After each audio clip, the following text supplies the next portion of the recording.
Okay. Good afternoon and welcome to the officials of the Ministry of Works and Transport and Secondary Road Rehabilitation and Improvement Company Limited.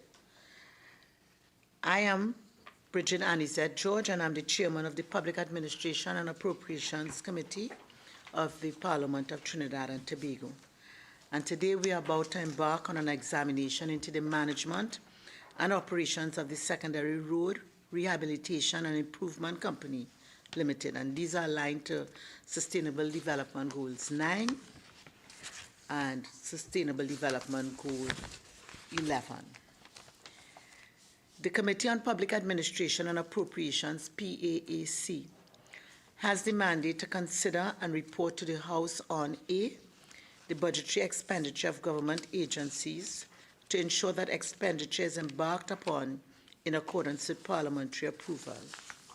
B, the budgetary expenditure of government agencies as it occurs and keeps Parliament informed of how the budget allocation is being implemented. And C, the administration of government agencies to determine hindrances to their efficiency and to make recommendations to the government for improvement of public administration. The purpose of this meeting is to conduct an examination into the management and operations of the Secondary Road Rehabilitation and Improvement Company Limited.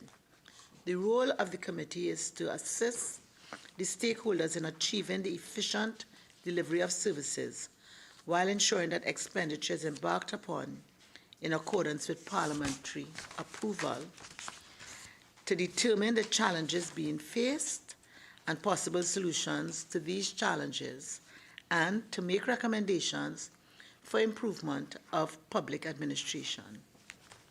The meeting is being held in public and is being broadcast live on the Parliament's Channel 11 and Radio 105.5 FM and the Parliament's YouTube channel, ParlView. Viewers and listeners can send their comments related to today's topic via email, parl101@ttparliament.org, facebook.com, ttparliament, and Twitter @ttparliament. I will now invite the members of the PAAC to introduce themselves, and I will start on my extreme right.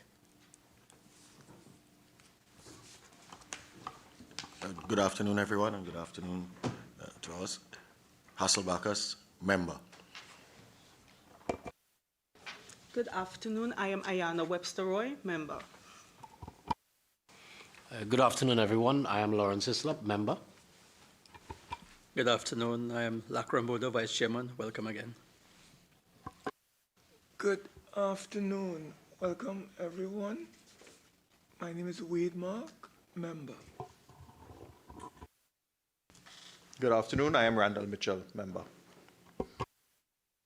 Thank you, and I'll now invite our representatives to introduce themselves. I will start with the Ministry of Works and Transport. P.S. I will invite you and you will introduce your team, and then we will go on to the chairman of the Secondary Road Rehabilitation and Improvement Company Limited and his team. Good afternoon, Chairman and members of the committee. My name is Sonia Francis Yearwood, Permanent Secretary, Ministry of Works and Transport. And with me, I have Ms. Srisati Siram, Senior Economist, Ministry of Works and Transport.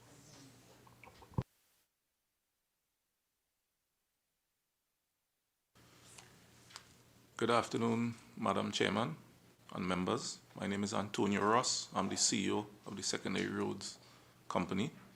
To my left is Chairman George, and immediately behind me is my finance manager, Kurlan Giuseppe.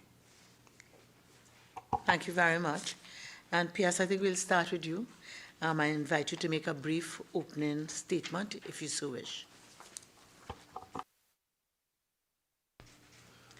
Thank you. Good afternoon again, Chairman and members of the Public Administration and Appropriations Committee and colleagues from the Secondary Road Rehabilitation and Improvement Company Limited and members of the listening and viewing public. SRRICL was assigned to the portfolio of the Ministry of Works and Transport with effect from March 3rd, 2023. And since that time, the ministry has been collaborating with SRRICL to, one, ensure that the company is compliant with the relative legislative and administrative requirements, to ensure that the company is adequately resourced to effectively implement its mandate, and to assist with obtaining the necessary statutory approvals pertinent to the administration of the company and development of its program. To this end, the ministry has availed SRRICL of its range of technical and advisory capabilities with the aim of facilitating its approach to continuous maintenance and upgrade of the national road network. We thank you for the opportunity to participate in today's examination into the management and operations of SRRICL and commit to answering your questions to the best of our collective knowledge. Thank you. Thank you very much, PS, and I invite either the chairman or the CEO of SRRICL to make a brief opening statement. Thank you. A pleasant good afternoon, Madam Chairman of the Public Accounts and Appropriation Committee, committee members, invited persons, and the listening and viewing public. I would like to thank this committee for the opportunity to be here and would like to place on record the following statement. I'll be brief, 3-minute-ish. We at the Secondary Roads Rehabilitation and Improvement Company Limited understand the plight and empathize with our fellow citizens when it comes to the state of our nation's secondary roads, namely the numerous potholes and badly worn surfaces, and as a result, we take our mandate very seriously. I was appointed CEO of this startup company known as the Secondary Roads Rehabilitation and Improvement Company Limited approximately 6 months ago. During the first 3 months under the Ministry of Local Government, we recruited 3 managers, a CorpSec, 3 engineers, while bringing 8 projects to fruition. After being moved to the Ministry of Works on the 3rd of March, we had to reset in a small space before commencing the build-out of the office space, which we moved into actually just this week. We currently have 19 employees with the need to recruit an additional 5, of which 4 are management positions, at which point we will be well placed to deliver our mandate with our full complement of 25 employees. The current cost of the build-out, which consists of people, office space, and equipment, is about $2.4 million. It is not $100 million, as been reported last week after the JSE in the land and physical infrastructure. With the recruitment of the Secondary Roads Rehabilitation Company and Improvement Company full complement of 24 employees, the annual personnel cost will be $6.6 million. As of today, the 14th of June, as I sit here, of the initial $100 million received from the Ministry of Finance, we have a bank balance of $87,101,237.27, as well as an additional $100 million held at the Ministry of Works. We have spent to date approximately $10.6 million on 9 projects completed to date. For the rest of 2023, we will have a total of approximately $180 million to spend on 300 plus road repair and rehabilitation projects, of which 190 are ready to go out for tender to bring relief to the citizens of Trinidad and Tobago directly and in their immediate neighborhoods. In closing, I'd like to make the following very brief plug for the OPR. The Public Procurement and Disposal of Property Act, proclaimed on April 26th, meant that contractors had to be approved in the procurement depository to be invited to tender for road repair and rehabilitation work by the Secondary Road Rehabilitation and Improvement Company Limited. There are currently 80 contractors registered in the procurement depository to provide road repair and rehabilitation, of which just a handful are either small or medium-sized contractor. I would therefore take this opportunity to encourage all contractors to log on to www.oprtt.org and complete the process to become an approved provider of road repair and rehabilitation services to entities such as the Secondary Roads Rehabilitation and Improvement Company. We at the Secondary Roads Rehabilitation and Improvement Company Limited look forward to providing meaningful responses to this committee. Thank you. Thank you very much, CEO. And I want to say your brief opening statement, according to you, I use brief after you, certainly put certain things into context for us. Okay, so that jumping off of that, I'm just going to ask a few questions and then pass it on to my committee. You said, I think it's only this week you moved into your own place. Is that the Uriah Butler Highway, Valsey North address? Madam Chairman, yes, that is correct. And that's exactly where? Apparently, Madam Chair, it's a property that was once used to house the French company that was working on the interchange. So if you drive towards the Grand Bazaar flyover and you veer left and you make the roundabout at Mount Hope and you head back south and you're splitting as if you're going back east, it's on the right-hand side in a flat one-story building opposite Nestle. Well, I think those directions really locate us in the right place. Okay, all right, so in terms of this, I think you said that you've done 8 projects since your recruitment in the last 6 months, right? Could you identify to us what those 8 projects are? Those projects are 9 projects, Madam Chair. 9? Okay, 9. Yes. Well, you know, there was a discrepancy. Initially, you said 8, and then you ended up saying 9 in another part. But okay, let's go with 9.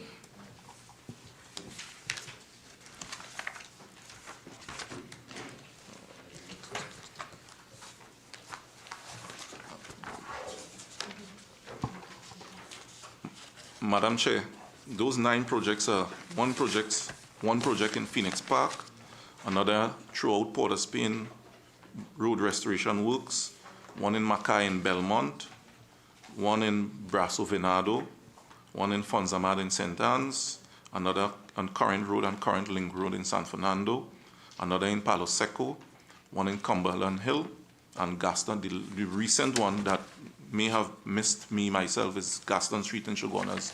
That was completed just within the last week or so. All right, and Gaston Street will make it 9. That is correct. All right, thank you. All right, so in terms of these 9 projects, could you tell us how they were selected, how they were prioritized, having regard to the fact that I think it's well known that the MPs would have been asked prior to the company being transferred on the 3rd of March to the Ministry of Works and Transport. They would have been asked, when it was under Rural Development and Local Government, to submit their requests. So could you tell us, give us an idea of how these 9 were selected, whether the requests formed the basis for the 9, or any of the requests? Madam Chair, I want to point out, since we're already on this topic, the slight difference between the process while we were at the Ministry of Local Government versus at the Ministry of Works. The only difference in the process, so let me walk through the Ministry of Local Government process first. My understanding is all the requests come through the regional corps. It goes through to the Ministry of Local Government, and then it got handed over to us. We incidentally were in the same building as them, just a stone throw away, walking distance, really. So we got the list from the Ministry of Local Government. As it stands, now that we are under the Ministry of Works, the same list, this is my understanding, would come from the Ministry of Local Government, go to the Ministry of Works, at which point it will be collated and sent to us, at which point we will go ahead and scope and take all the measurements prior to submission for tender. Just explain to us what collated means, because I would expect, because from your mandate, we understand that you are secondary roads. I guess when a member of the public, anybody sends in a request to the Ministry of rural development, and it may be a highway, it may be anything. That then goes to the Ministry of Works. What does the collation involve? So give us an idea of how that works so that you know what falls under you, what goes somewhere else. Madam Chair, if I may, I'd like to pass the response to this question to the PS at the Ministry of Works. Yes?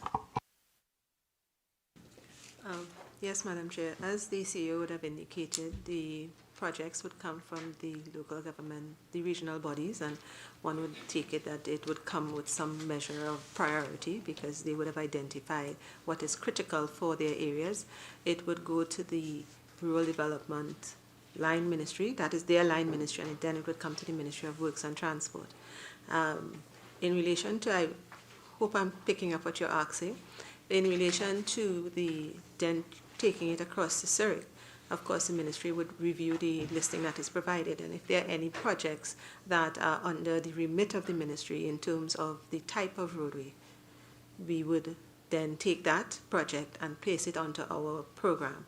Other than that, it would go to the company. And Pierce, I think you are best pleased to explain this too. How and does PURE fit into this? PURE is only highways, or PURE is also highways and local roads? Yes, so PURE's mandate covers all roads. PURE is under the Ministry of Works and Transport, and as such there would be a certain focus. However, in the past, PURE would seek to do work based on need and the resources that we have. Yes. So does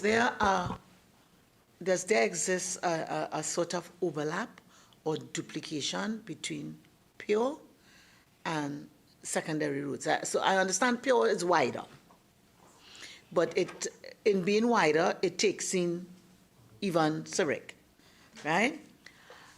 Who determines where that, so overlap might be the wrong word, but I will use your overlap. Who determines where that ends? Has that been determined, or is something to be fleshed out? If you could assist us with that. Okay, so as we said, the projects will be coming from local government, yes? Invariably, it would be determined at the ministry level because PURE would have already had a program of works that has been identified. We have some 350 projects banked already, if not more. And we do not necessarily see it as an overlap, but we see it as added capacity under SRRICL. We are at the ministry level, what we are trying to do is to provide any assistance that we can to SRRICL from a technical standpoint to ensure that we utilize resources properly, but at the same time not ensure that there is no overlap. And in some instances, one can actually state that because the two entities are in the same area, there is less opportunity for overlap. So it means that in the 350, I think, projects that PURE has, some might be local roads, so that remains there. That's correct? And then moving forward, there may be a greater separation then with respect to what goes to SRRICL. Is my understanding correct? So just to be clear, when I said 350, I meant projects that we already have identified, scoped, we have the drawings for, etc. Not that that is the complement of projects under the ministry. But yes, but on the second half of the question, yes, it does not, the overlap that we may be looking at doesn't seem to present itself at this time because these are projects that are emanating from the local government, the regional corporations, which may not have been identified. But if it is, as you rightly said, if it is that the listing comes and there is a project that is already identified under PURE and we already have the documents ready and prepared, we would undertake based on where the resource is available. Right, so thank you. I have some further questions, but I know my committee is just burning to get some clarification. So I will invite members. I see Dr. Bodo, the Vice Chair, has a question or some questions he'd like to ask. Dr. Bodo. Thank you, Madam Chair. And if I may direct this to Mr. Russ, the CEO. You mentioned that you have 180 million which will be remaining and available for the rest of financial 2023, and that you have 300 plus road repair and 190 ready for tender. So my question would be, how prepared is the company in terms of being able to execute that mandate with the remaining funds for the year? Can you give us an idea of the challenges that you might face with just a few months remaining in the financial year? Through you, Chair. Thank you for the question, member. You're right, as indicated, based on the amount of funds we have balanced, which is the majority of the funds that was given to us, most of it has not yet been spent. We will be able to do, by my calculation, because these are secondary roads, these are projects in neighborhoods, this is some patching, a lot of potholes, a lot of small projects, not massive projects. So 300 is my estimate as to how many projects can be done. In terms of getting these projects done, the biggest challenge, and that's why I brought up the OPR, the biggest challenge is how many contractors are currently in the system. At 80 contractors for the entire Trinidad, that's not a lot of contractors. If you look and you put some projects in Port of Spain, you don't have a big basket. Of that basket, it's also then separated into small, medium, and large. And then it's separated between who has access to asphalt and who does not. So honestly, that is in fact the biggest challenge. If tomorrow we were so inclined to hire the last 5 remaining persons that we need to run the operation at its maximum capacity and efficiency, we're able to immediately go out and put out tenders. The question is, when we go into the OPR, if we look and let's take Moruga, and we want to put out some smaller contracts in Moruga, how many small contractors are in the system? That is the biggest challenge. So if I may just follow up on the issue of asphalt, because obviously that's an important ingredient of the road repairs, CEO, and you said there's some challenges. Can you explain the reason for the challenges and what is being done to try and improve the situation? Through you, Chair. Member, asphalt is not a challenge. And I don't believe I indicated that in what I said. I hope I'm not misinterpreting. Sorry, you said some contractors may have difficulty accessing asphalt. Maybe you want to explain. Well, asphalt in itself, as you well know and all the members here know, is very, very critical to the operations. But in terms of difficulty, we have, I believe, 22 asphalt operators in the country. And either way you take it, because we have open market capitalism here, any small contractor could go to their usual source, which will be another big contractor, and purchase at whatever price. From a competitive perspective, maybe it would be less competitive, but in the case of road rehabilitation and improvement works, you may find, for example, if it's a small contract, a lot of it may be concrete works. And when we talk about road rehabilitation, it also includes drainage and box drains. I mean, a lot of people don't like box drain because it gets its own bad name. But that is part of road rehabilitation in the prevention of flooding and damaging the roads at a faster rate. So challenge-wise, I don't think it's going to be a problem for small or medium contractors. They'll just price it accordingly, and they may win some, lose some, but it's all open market. Thank you. Madam Chair, if I may just, with one question, further question, and if I can direct this to Madam Permanent Secretary. As an MP, there are always issues about which roads belong to who and so on, right, in terms of who should be approached to fix the roads.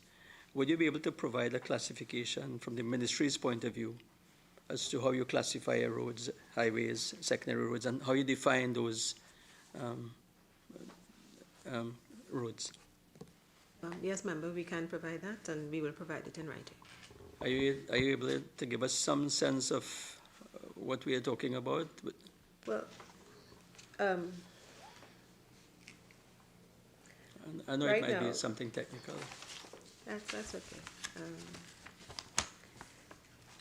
So if you actually look at Section 3 of the Highway Act, it seeks to classify roads in terms of main roads, special roads, secondary roads, and local roads. And based on Section 3, we have, within the Act, there is actually a listing of roads that exist that identify which fall into which classification. Yeah. There is the ability of the Highway Authority, who is the Minister of Works and Transport, to move a road from one classification to another, and or to adopt roads as well, and that is based on where the road is, the population density, and what the road is utilized for. Yeah. So that's the overarching way in which it is done, and we do have a listing, which, as I said, we can provide. Sure, thank you. And my second question would be, you mentioned that PO has 350 projects on hand. And through you, Madam Chair, if I can ask whether you can provide the committee with a list of those projects. Yes, member, I think, yes. I was going to say we provide it already in another place, but we can provide it, surely. Thank you. Okay, so I just wanted to follow up on that, PS. In terms of, I know you undertook to provide the listing of the roads, and I just wanted to ensure that we get in that the 80%. If you could identify to us, what are the 80% that falls under SRRICL? So, in relation to the 80%, I did see we did submit a document that indicated 80%. There's a bit of a variation in terms of that figure. I believe we took the 80% to mean all roads outside of main roads and highways, which is actually around 22%. But I wouldn't quibble for 2%. But the rest are not necessarily identified only as secondary roads. They are identified under as agricultural roads. Let's see, we have them under Ministry of, well, as local government roads and as agricultural roads. That's how we would normally define it. So we have under Ministry of Works, Ministry of Local Government, Ministry of Agriculture, and THA. Yes, so that is how we have it broken down, and I can provide that to you as well. Okay, so outside of what is defined as a highway, when it comes to SRRICL's mandate, it will be all the other roads, meaning agricultural roads, etc., or no? Well, I see the CEO is chomping at the bit at this point in time. I guess it does show his eagerness with the position that he holds. And I don't want to hold him back. I'll answer after he does. CEO? Madam Chairman, if I may, we also took a look at the Highways Act, and we tried to simplify the definition, especially so that the layman could understand what exactly is a secondary road. And what we came up with as a secondary road is any road that is secondary to the main road, excluding agriculture access roads. So the simplicity of that definition would essentially rule out highways as being secondary roads, rule out the main road as being a secondary road, and rule out the agriculture access road. Everything else generally is a secondary road. Right, so according to you, the agricultural access roads would not fall under you?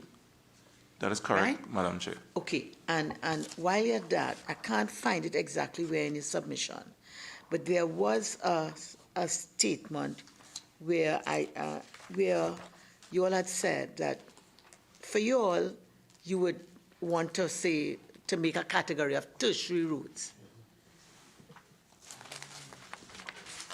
Right?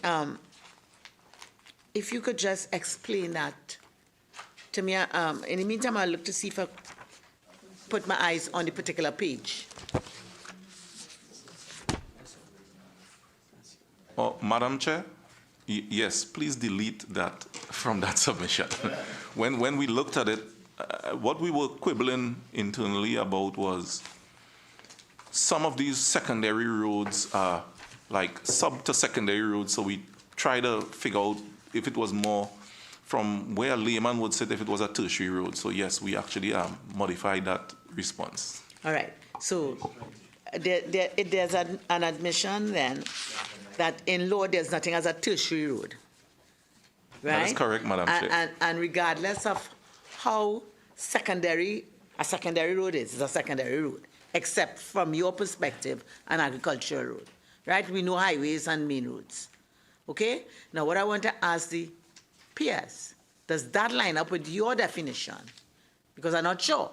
It's when you take away the issue of tertiary roads and secondary roads, and I'm not too sure the last one you said. Yes, it will line up, and it would put the percentage of roads and that can be covered by SRRICL around 43%. But Webster Roy? Thank you, Madam Chair. Just for me to understand, within housing developments, the roads and the box drains, you all have responsibility for that as well?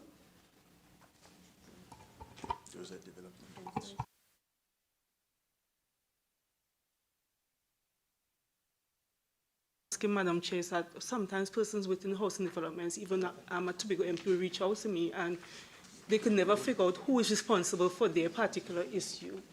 So, If I may, so the strict answer would be no until they hand it over to either the corporation or another entity. Okay, so just answer this. Who would be the other entity? And that will give us an idea of the stakeholders we hear you're talking about. In the particular example. It would be the corporation. It'll be corporation? Yes. Okay, right, thanks. See, I think you wanted to answer something? Explain anything further? That's fine, Madam Chair. Okay, sure, Yeah. thank you. All right, Member Mark? And thank you and welcome again. Mr. Ross, which organization or company would be responsible for agricultural access roads? Is it the corporation, the regional corporations? Or is it the Ministry of Agriculture? Through you, Chair, member, yes, it's the Ministry of Agriculture. And is there a working relationship between your company and the Ministry of Agriculture in addressing and ensuring any activity? Because I don't believe, if I may be incorrect on this, but in terms of capacity, I do not know to what extent the Ministry of Agriculture has the capacity that you probably is now seeking to develop to address agricultural access roads. So that's why I asked the question, if there's any relationship between your company and the Ministry of Agriculture in terms of agricultural access roads. As I indicated, member, at the top of the conversation, all our directives and roads to be worked on comes directly from the Ministry of Works. So there's no coordination or communication between us and any other party. You see, this is a conundrum, Madam Chair, that we are facing. But before I deal with the conundrum, may I ask another question? Could you tell this committee what is the total number of roads that your company has received from the Ministry of Local and Rural Development that would have been submitted by all 41 elected representatives in the Parliament? Was it total number? And do you have a breakdown of each constituency in terms of the number of roads at the secondary level for repairs? And what priority has been given to those submissions as it relates to repairing roads in those constituencies, 41? Do we have information on that? Member, through you, Chair. Again, I'll point out the process that we're using. Everything comes through the regional corp to the Ministry of Local Government and gets handed over to the Ministry of Works, and all I see is a list from the Ministry of Works. In terms of prioritization, I am unaware of what the exact process is by those two other entities. Here comes the conundrum. Here comes the conundrum. Madam Chair, that's a recipe for, I want to be very careful with my language.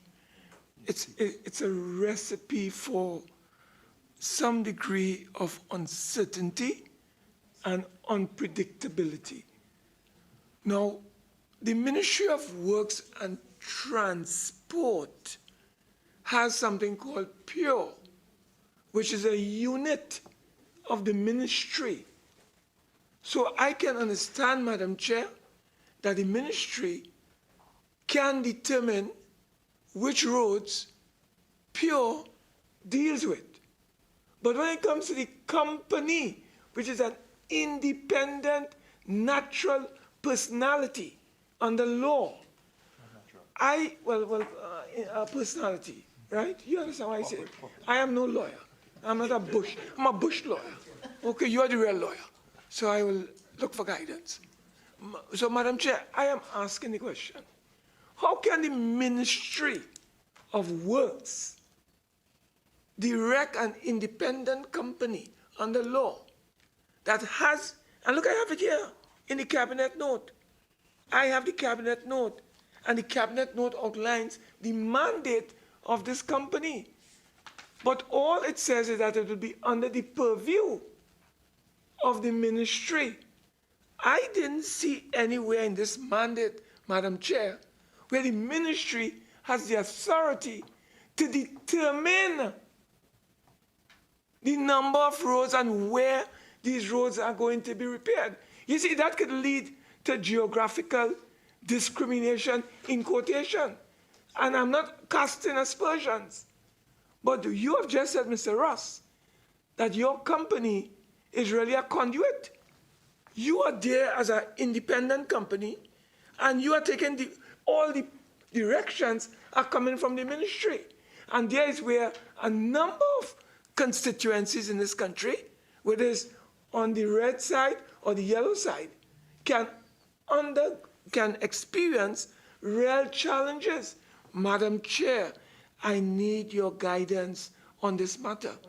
I need your guidance. Member Mark, you've made a lovely statement, and I think you should give either the PS or the CEO an opportunity to respond to how roads. I think the CEO made it clear he doesn't know how roads are prioritized, so maybe you'd like to see whether the PS could shed some light on that. Yes, thank you. And I would ask the distinguished PS to share with us, how these things are determined, how are they prioritized, who in your ministry determines that, and under what authority under law that is done when you have an independent company under law that is responsible given the mandate that we have before us. So could you share with this committee so we'll understand what's going on? Thank you, Member Mark. I will attempt to see if I can provide some clarity. So as you indicated, this company was formed to, and I like the word that the chairman tends to use, add bandwidth to implementation of road projects. And it was formed under originally the Ministry of Rural Development. And the mechanism that was utilized by that ministry was that the corporations which serve the entirety of Trinidad would identify, based on their knowledge of their areas, the roads that would have priority that require to be undertaken. That prioritization would then be submitted by each corporation to its head office, which would be Rural Development and Local Government. And there, the documentation would be then collated, once again, prioritization, and submitted for the company for implementation. On the company coming under the remit of the Ministry of Works and Transport, Ministry of Works and Transport, given the fact that its mandate spoke to secondary roads, did not seek to change the process that would be utilized. Same corporation would identify those areas that are most requiring of road upgrade. They would submit it to Rural Development, Line Core Ministry, and then they would submit it to the Ministry of Works and Transport. At the Ministry of Works and Transport, as I indicated to the chairman before, we would ensure that there's no duplication between the work that is being proposed through the Ministry of Rural Development and the work that is being undertaken by the Ministry of Works and Transport through its district offices, as well as PIO, as well as it has other agencies under it, which meaning like our Bridges, Landslip and Traffic Management Unit, etc. And that is the process that we inherited and that we have tried to utilize to ensure that, one, the corporations, which supposed to have an understanding of what is required, that they continue to do what they have to do. The Ministry of Local Government gives its input, and we make sure that there's no duplication before it is once again passed on to the company. Yeah, but Can I? before Mr. Mitchell is involved, through the chair, I didn't complete my line of questioning. May I ask whether you can supply Mr. Ross and the Permanent Secretary? May I ask whether you can supply in writing to this committee a breakdown of all the submissions that were made by the various constituencies, the 41, and if we can get from you, given the limitation of resources, because you do have limitation, you only have 187 million still to spend, and there are, I'm sure, hundreds of roads to be repaired in the country, secondary roads. So could you supply us in writing, one, the number of roads that have been submitted by each constituency, the 41 of them, two, how many the ministry, given the 187 million that you have to spend, have been prioritized in each constituency? Could you also provide us with a time frame for the actual repairs to those roads that has been determined based on a submission made by the Ministry of Local Government via the corporations that were submitted, and also, as I said, by the MPs in conjunction, I would imagine?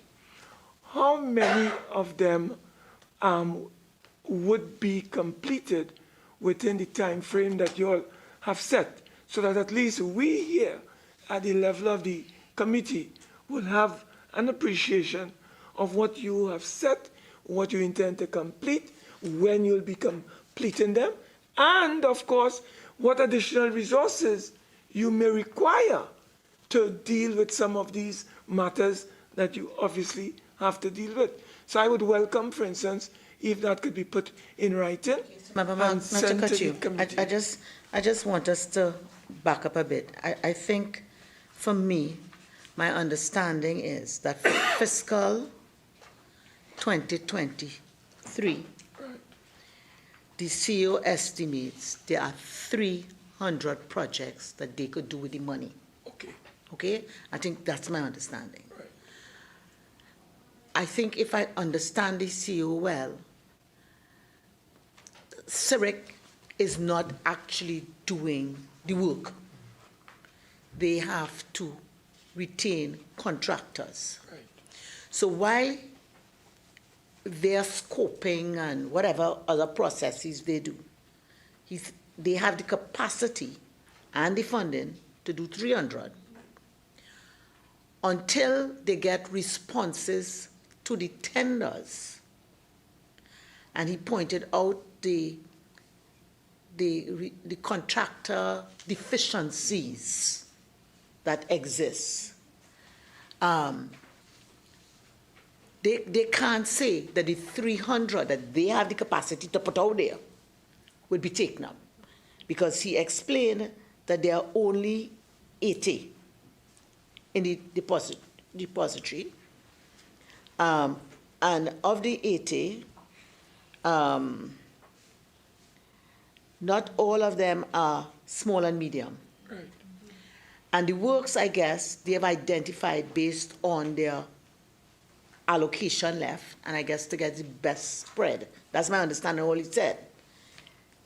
They don't have 80 to even execute 300 that they have funding for. Right? So I think it will be difficult for the CEO to tell us, and I'm not going to ask him to tell us, time frame, because until they go out there, and that's why he made the plea to the small and medium-sized people, hey, comply with the procurement legislation, because if you don't, I might have projects, but it's not a project that a big contractor will take, right? So I have 300 projects and money for it, but only 20 small and medium size qualify. And okay, yes, I might be able, he didn't say that, but yes, I might be able to give the 20, the 300.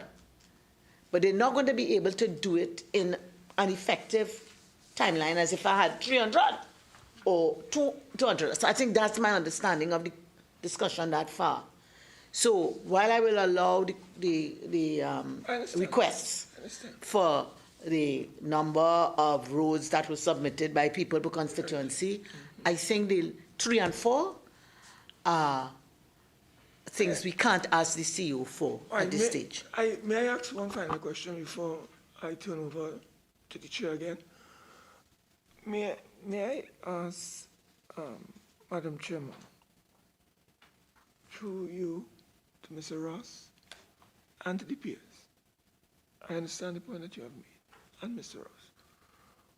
What is being done, or what do you suggest could be done by our committee and by your ministry and company to encourage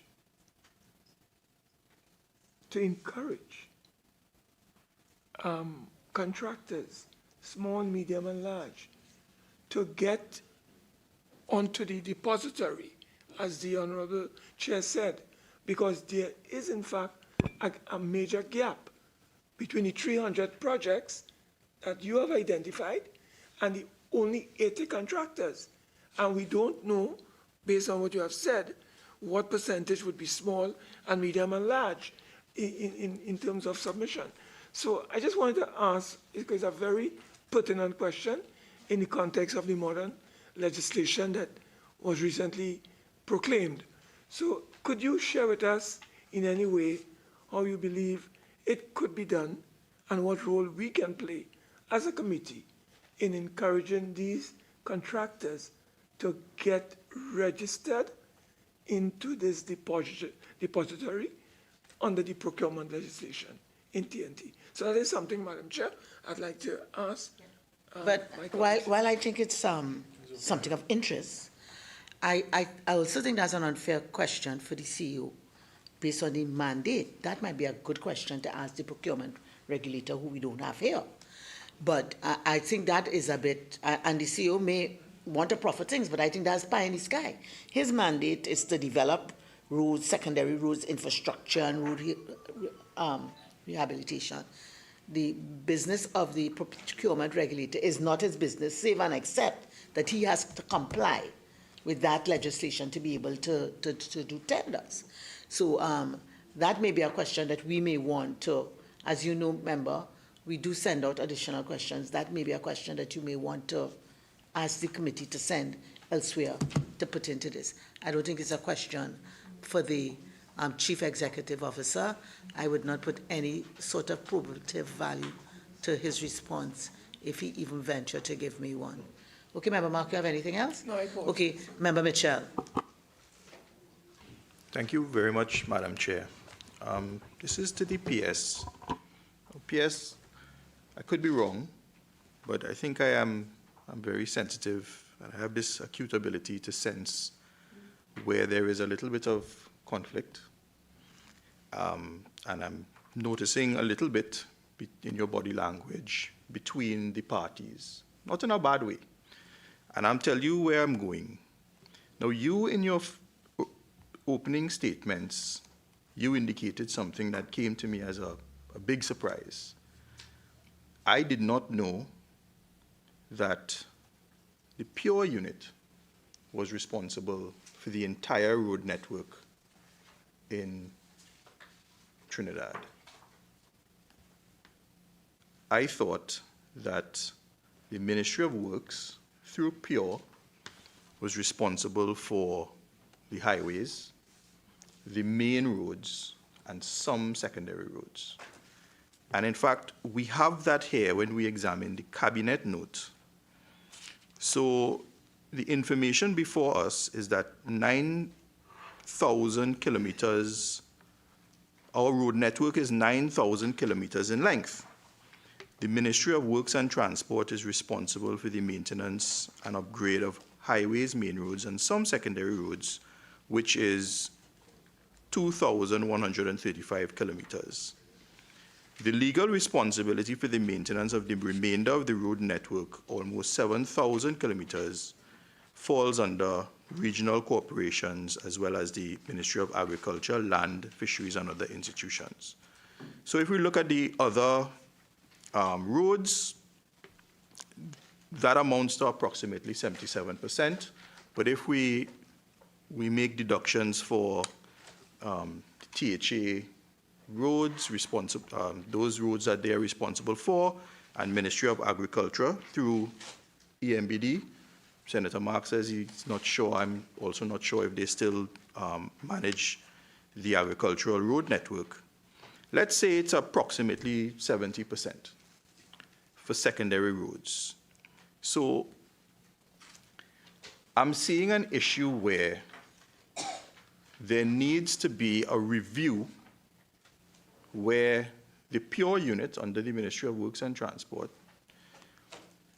their mandate, and the secondary roads company's mandate. Because the secondary roads mandate was born out of a specific problem. And the problem was that the secondary roads in Trinidad had deteriorated for many reasons. The inability of the corporations to manage them due to the funding that they receive, as well as the competence. And it was really causing, as well as poor construction methods, and it really caused serious consternation to the traveling public. So how is it now, where the secondary roads company is under the Ministry of Works and Transport, that you all are now, how are you all going to now separate the strategic imperatives and separate the mandate so that the secondary roads company is able to, as approved by cabinet, achieve their mandate?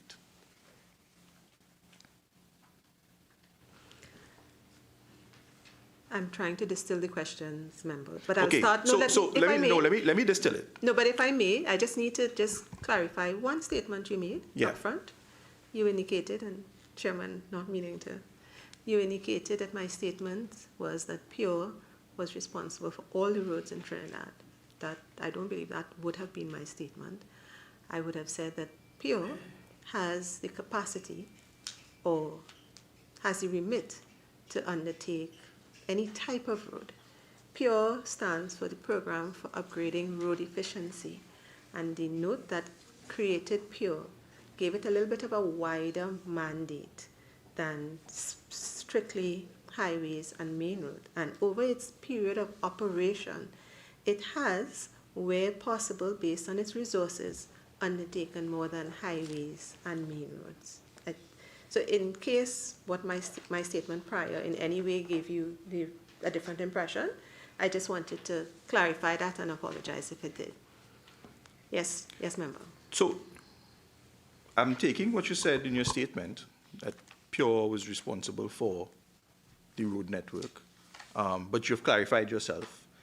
But when you made the statement, I went to the website immediately and I checked. And on your website, under PURE, it gives the impression that you're responsible for the road network. Now, be that as it may, because this is a new construct, a new company, when you bring these different elements under one ministry, you are going to find, and what I may be sensing, that Pure would like to jealously guard its mandate to repair the road network. This new body also would like to achieve its mandate as set out by Cabinet.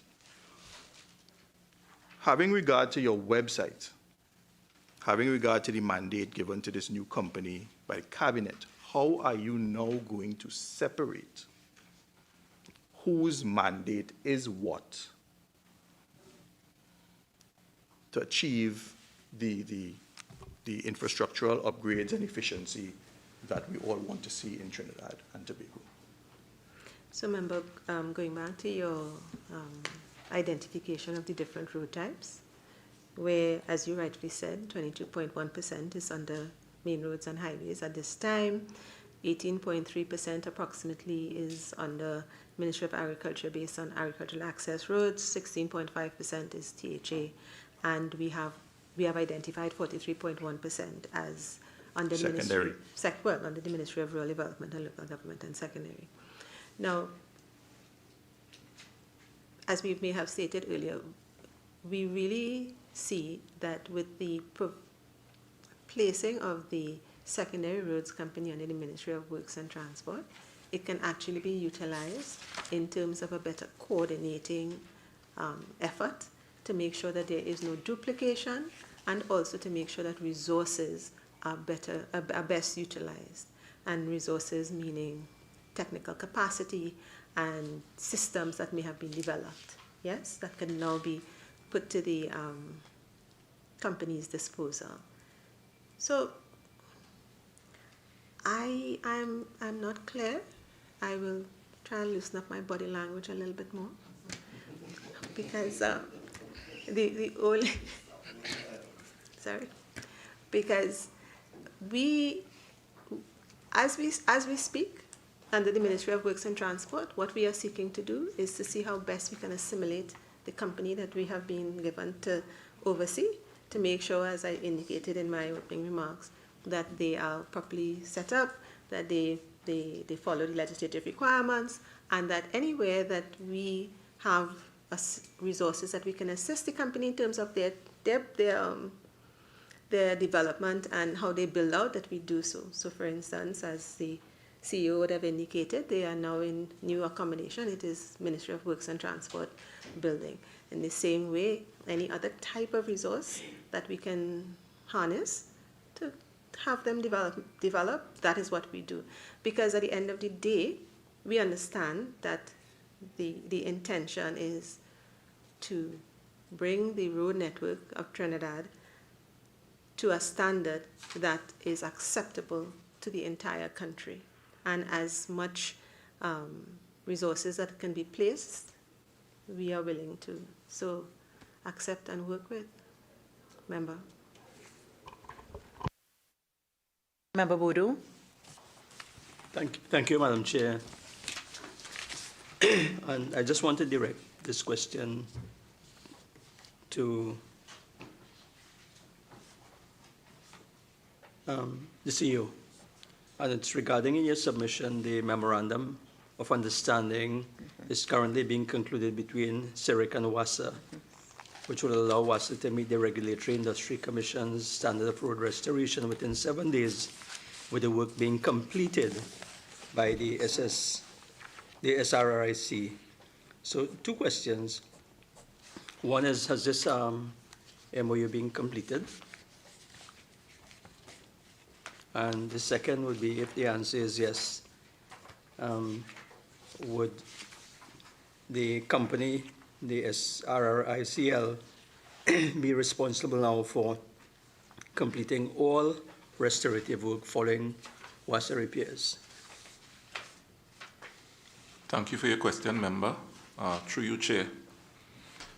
The MOU that we were attempting to put together, as you will note, at the time when these questions came to us, we were kind of in between moving from Ministry of Local Government to the Ministry of Works and Transport.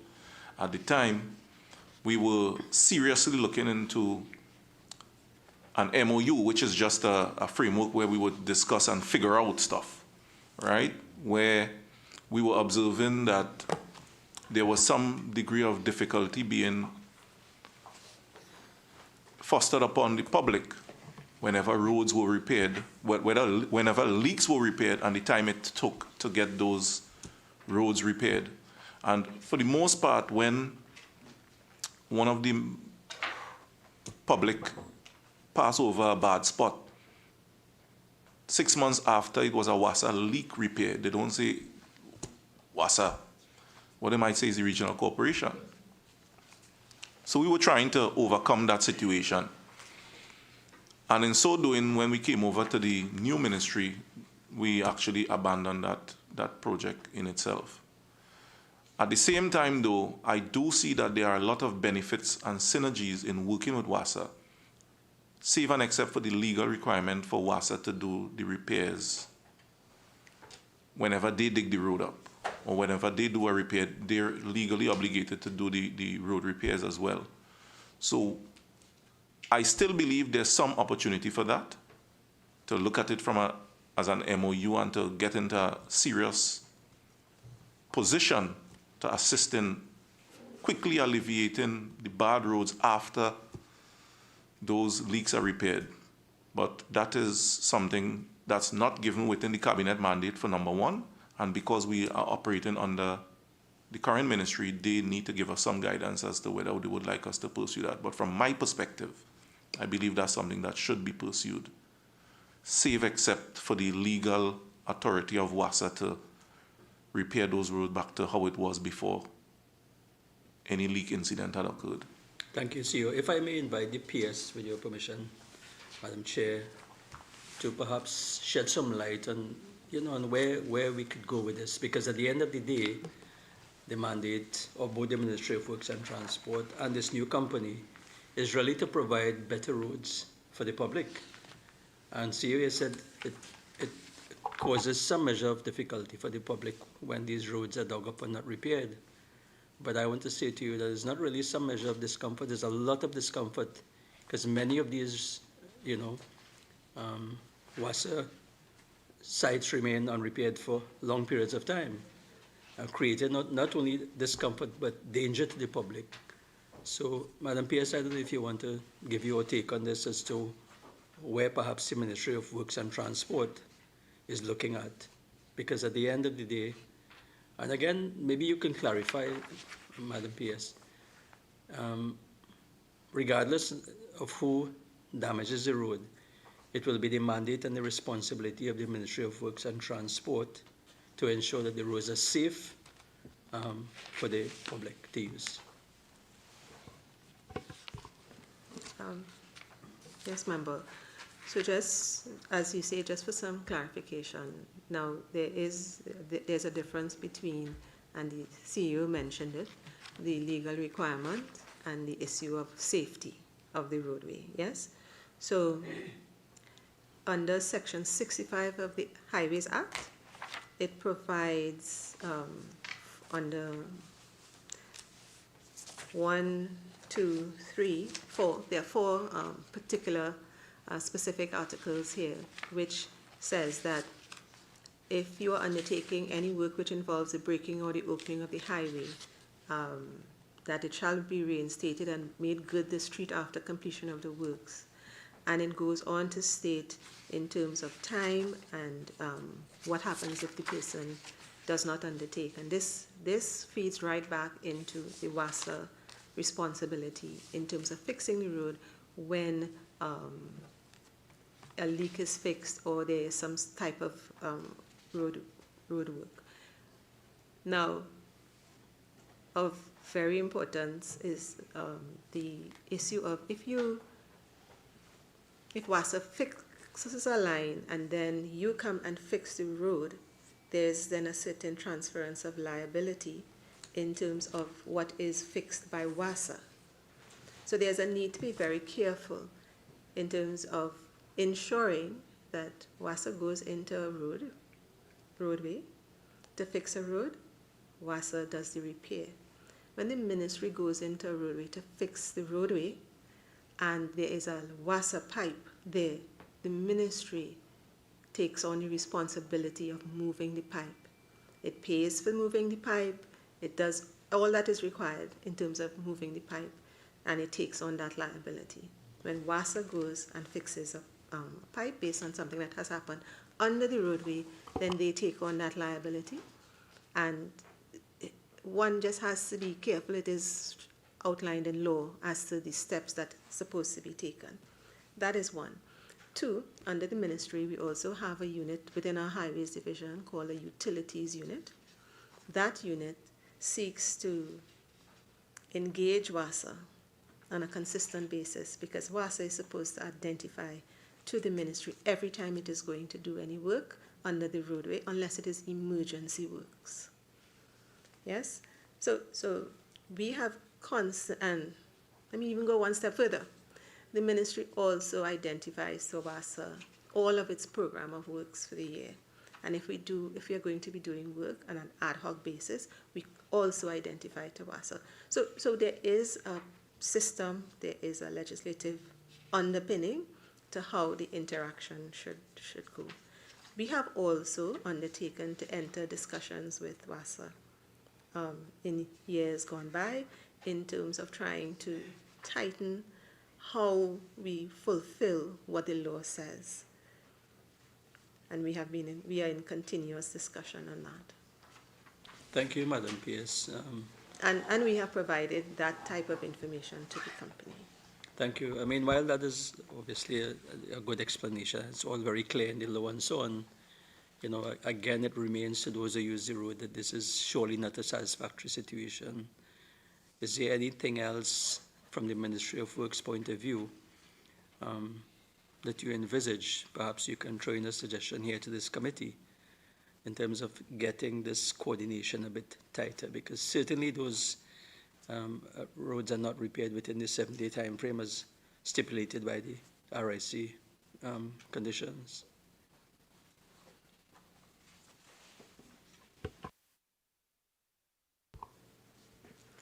So remember, we already have it legislated.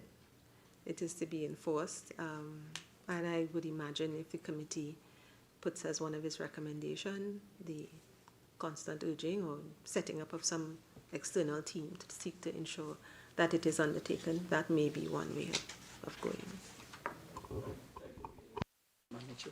Member Hislop? Thank you, Madam Chair. I just want to drop back a little bit. I'm concerned about the quality of the work. And in the submission, it says that there is you want to seek to narrow the gap between request and delivery. But we have a challenge with available contractors. And so one of the questions I want to pose coming out of that is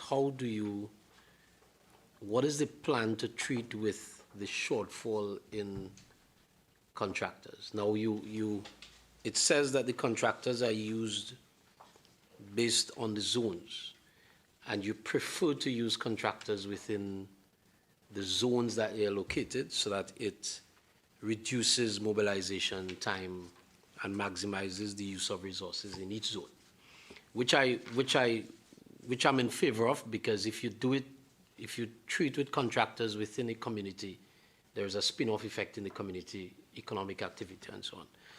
So how do you plan to treat with the shortfall you have with the contractors in relation to your desire to deliver in a more timely manner? Because if you have, is it 80 contractors you said that are on the system? If you are in an area that does not have a contractor who is registered, what is the plan? Would you bring in a contractor from outside that zone to complete the work? Thank you for your question, member. Through you, Chair. Ideally, the ideal situation is having sufficient contractors where you have small, medium, large in almost every area of Trinidad and Tobago. That's the ideal situation. But most parts of Trinidad and Tobago, especially the southern part of Trinidad and Tobago, cannot wait on an ideal situation like that. Correct. So as it stands, as long as we get a list of contractors, not contractors, but works to be completed from the ministry, and it trickles down to us, we will go ahead and invite people to tender, and it may be a job in Moruga, and we might have to pull up Princestown contractor or a Rio Claro contractor. Or as we expand that, it might be a San Fernando contractor. But at the same time, most of the larger and medium contractors have the capacity to go anywhere in Trinidad and Tobago to get work done. And at the end of the day, we would have to deviate from what is the ideal situation and effectively deal with the pleas of the communities in Trinidad and Tobago and deal with it from that perspective instead and just get the work done. So I want to commend you for that, CEO, because I think what should be placed paramount is seeing about the needs of the constituencies, of the members, of the driving public, because we all in this room would have to drive on the same bad roads. Now you're treated with the training of contractors. So the two questions I have is, was the training mandatory? And how many contractors did you have that participated in the training? Thanks for your question, member. It was a one-day training, but it was also at the same time a sensitization session, so that those who may not have been aware that there was this secondary road rehabilitation improvement company would have been aware, that is contractors, and especially small contractors. We had a participation of about 200. The intent at the time was every quarter to do another session in a different part of Trinidad and Tobago. But again, that was also under the auspices of the Ministry of Local Government. Since then, we haven't done any. But at the same time, we're still in the situation of the OPR only having 80 contractors in it. So until that hurdle gets crossed, there's no amount of sensitization session for small contractors to look towards the secondary roads company and to make sure they're registered. They still will have to go get registered with the OPR. And that, I believe, should be the most important priority ahead of us engaging with small contractors at this time. Prior to the April 26th passage of the legislation, it was all well and good. But since then, I believe the focus should be getting to that OPR, having them registered so we can go in the system, see them, and invite them to partake in the tendering process.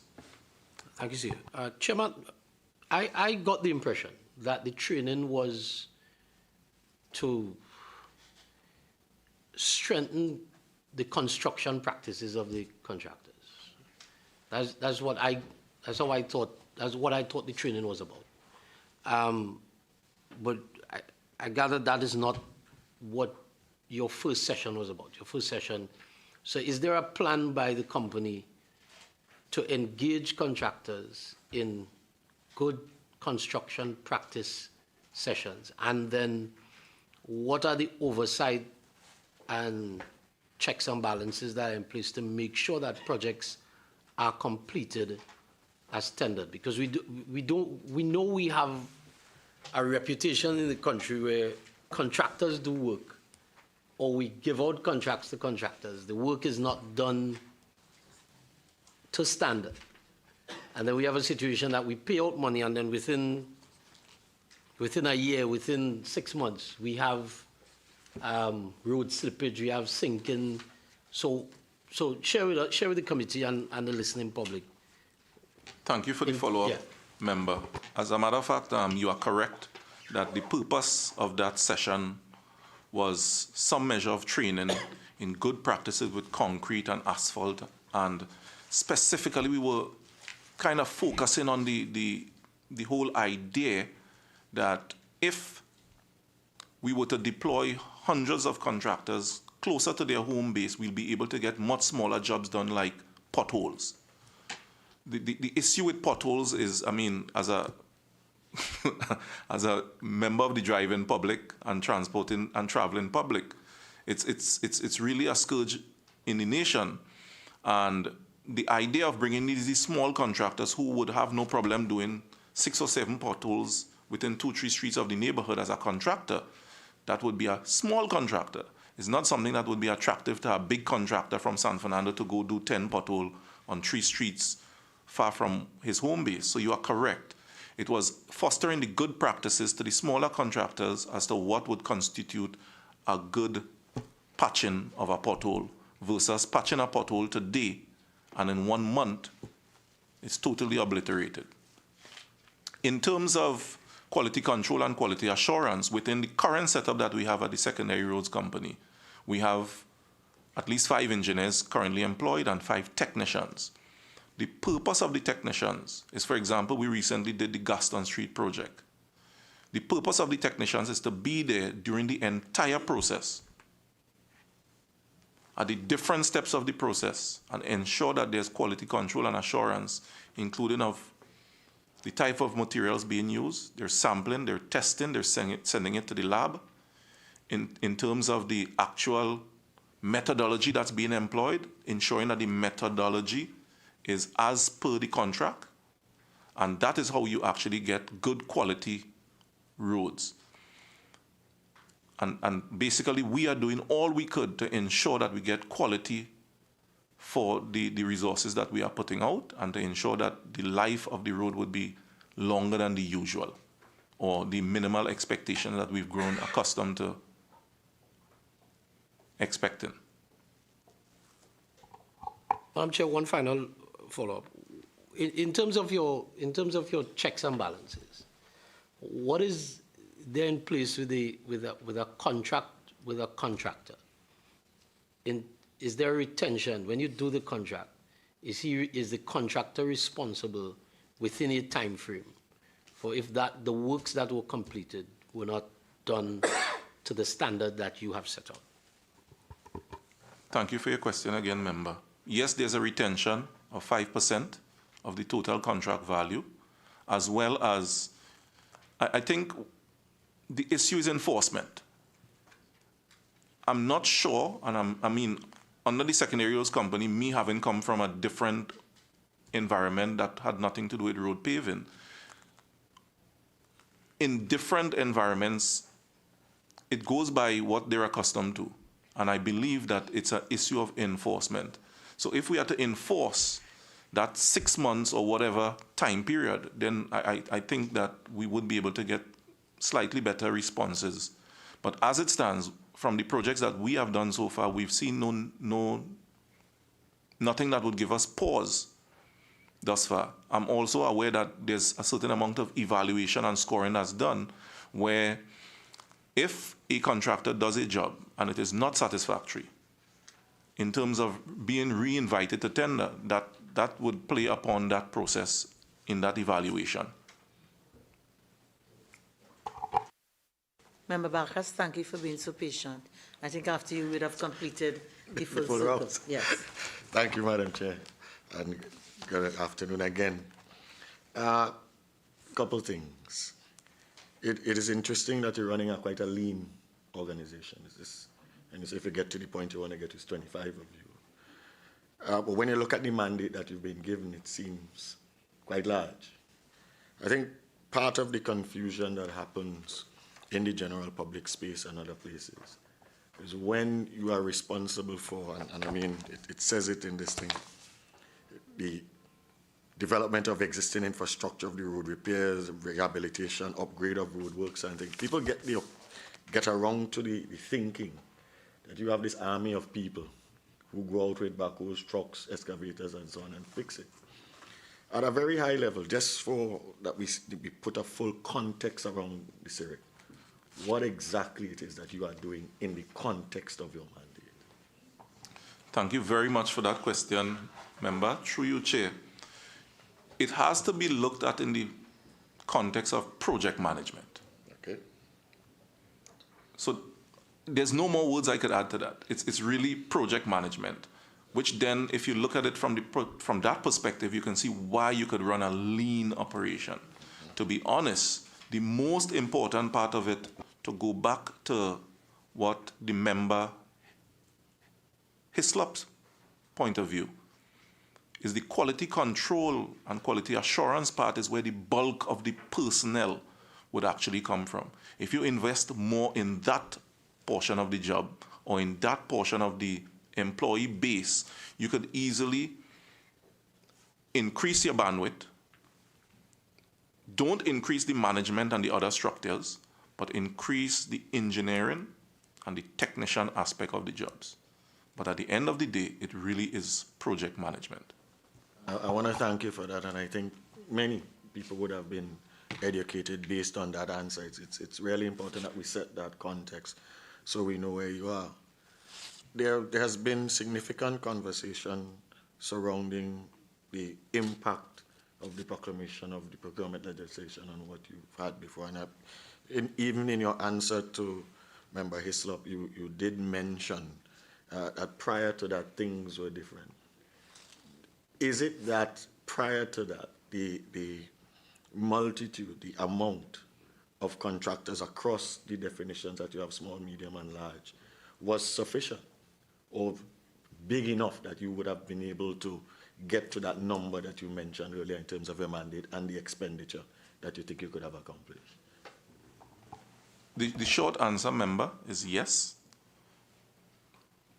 However, at the same time, I don't want the listening public to get a negative view of the presence of the procurement legislation and the procurement depository. It is really a good thing, but it is really for the contractors to sign on to it. And I know I got protection earlier from Madam Chair. But something has to be done to increase that uptake of these contractors registering in the system. I mean, there's nothing else I can add to that, except they got to go to www.oprtt.org and get this thing done. The OPR should pay you a fee for advertisement. Lastly, at least for this round, I sit in another place with another job specifically dealing with technology. And in your submission, one of the things that I noticed, we were talking about what systems and processes were in place relative to data and information sharing and so on, specifically within the context of road rehabilitation. And the answer that came about was primarily focused on the WASA thing with GIS and so on. And you've already explained where that WASA thing is going. Where are we with that, and how is the implementation or the adoption of technology going to help you in where you're going and us in general? Thank you for that again, member. So there's two, well, it's all GIS software, but there's two key differences between what was done before and what we are doing. So the normal general public would see an engineer rolling a wheel along a road. The difference now will be a handheld, which we have. He would click from where he's standing, and he'd walk from here to another point, and he'd click again. And that would give him his measurement. How that ties in is that now he'll come back to the office, plug that device into a computer, and it would basically outline every single measuring point that he did, street name, distance. Even if he's going to do the width of the street, he can also use that same device. What it does as well, it helps to manage the projects that were completed, because you could go on a map of Trinidad and see the projects after you've completed them. At the same time, how we tie that back to the WASA MOU. As a matter of fact, the first interaction I had with anything with ArcGIS, it's always been in my head. It's in your head, but you don't know that it exists. Is in the MOU discussion with WASA, they spoke about the software. And they demonstrated the use of this software, where they can go on the software and see which lines they intend to change out, when they intend to change it, where there's a leak, what's the status of that leak, the rate at which they're repairing leaks, how many days old that leak is, how many days old that repair is. And that same type of technology can be used in the road paving space. And basically in almost any space where there's distance measurement and locating the items where you have thousands of, in the case of another place where I come from, you got wellheads, you can sit on a map of Trinidad in an office and see where they are, understand the status, and put notes around that sort of stuff. So to tie back to another question, I'm not certain if you were the one who asked it or if it was the member Hislop, about how long these repairs last. You can do a repair, put it on a GIS map, and go back and see when that repair was done. So in any road evaluation, you can go and see, well, but wait a minute, this was done by contractor's name, this is the works that was done, and this is when it was done. And you could use that as an alarm system to tell you that he gave you a 6-month warranty and we were in month 4. Or the warranty period has been completed and the work has been done satisfactory. So in terms of the use of technology and GIS software, the first introduction came via that WASA discussion, and I believe it's an extremely powerful tool that can be used in this space. And to Madam Permanent Secretary, I assume that the ministry is also adopting and utilizing technology in the pursuit of what it's doing, similar to, and will get similar benefits to those at SRRICL. Yes, member. Actually, the ministry has been working with IDB on a number of the same technologies that they would have rolled out at WASA. It is working with the ministry. We have something called Pavimentados that we are working with as we speak, which will give you the it will give you the road condition survey, it will give you the sighting, etc.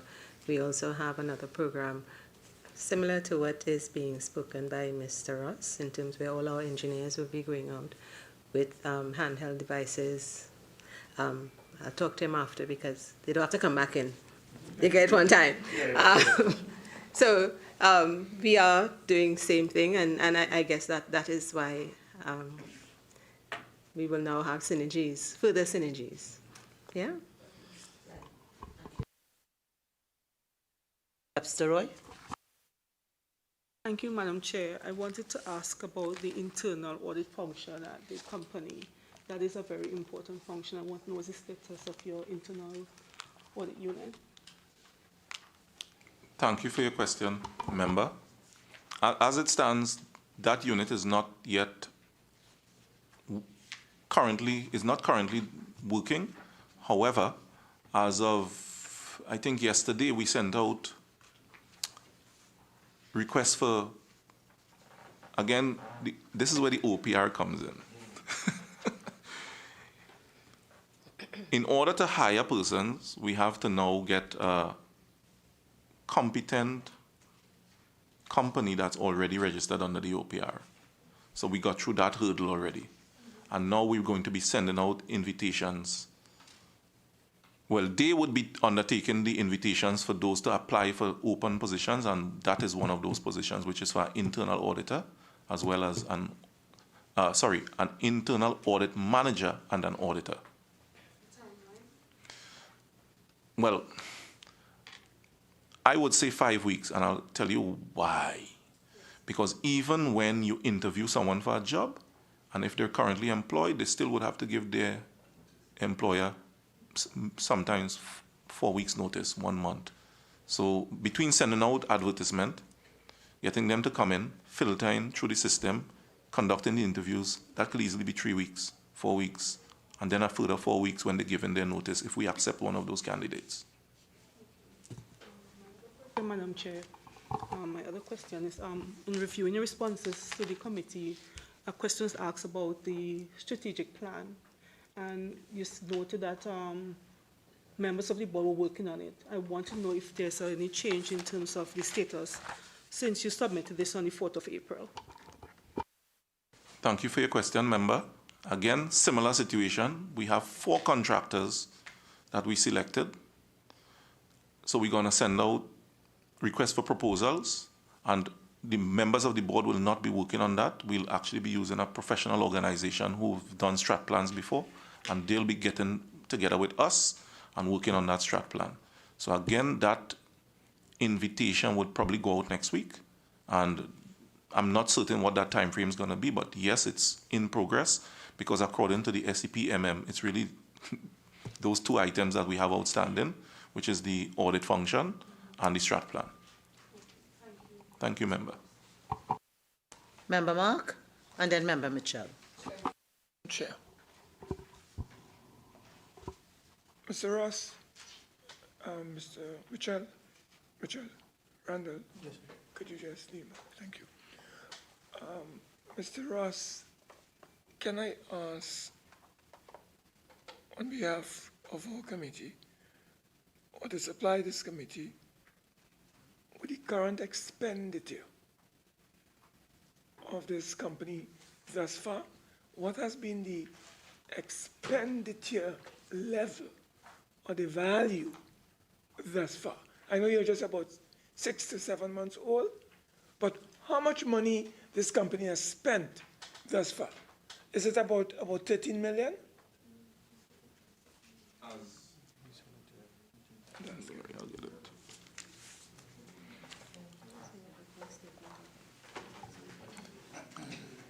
Through you, Chair. Thank you for your question, member.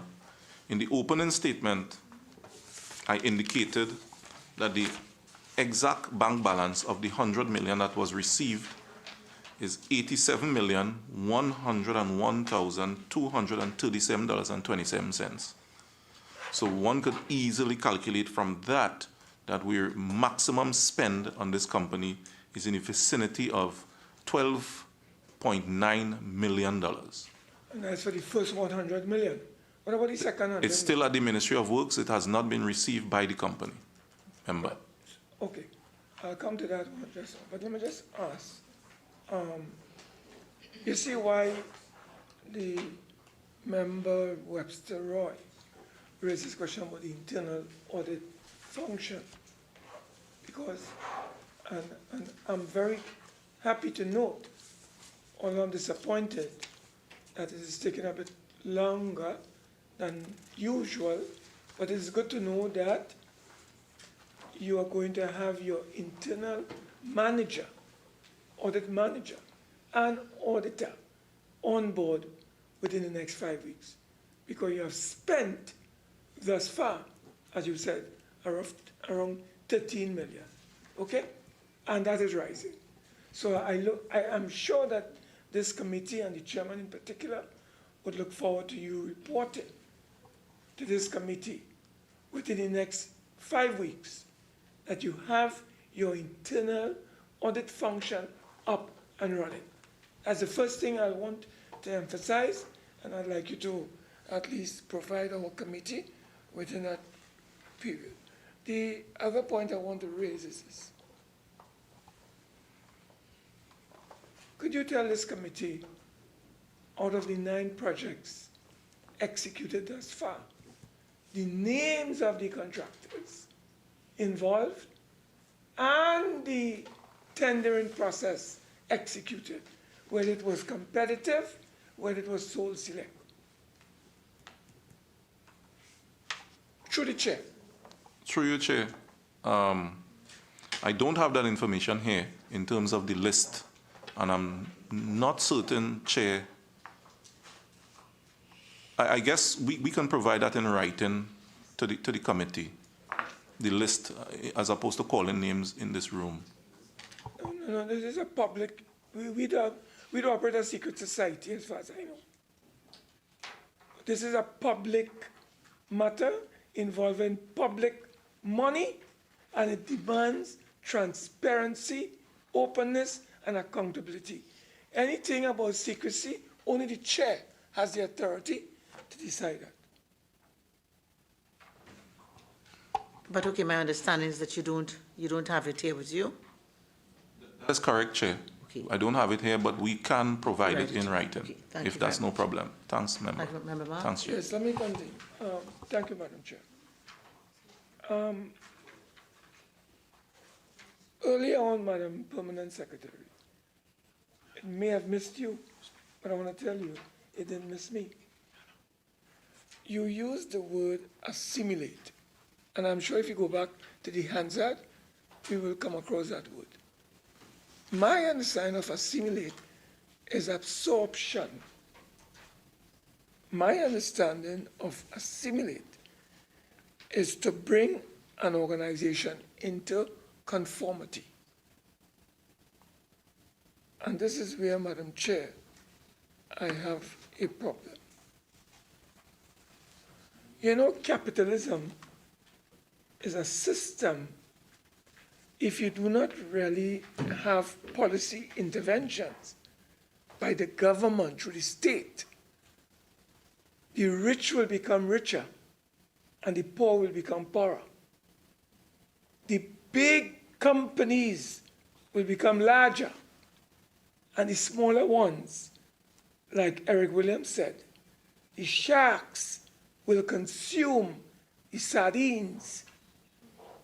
I am asking the question as it relates to the Ministry of Works and Transport, because Mr. Hislop made a point earlier that all of us drive on the road and we want our roads repaired. So the needs of the motoring public is very important. But I also want to say, apart from the needs of the motoring public, policy implementation and direction is critically important. So my understanding that there is a policy within the government to promote small and medium-sized businesses so that the largesse within the state can trickle down to the small and medium-sized business owners, business organizations, and our businesses.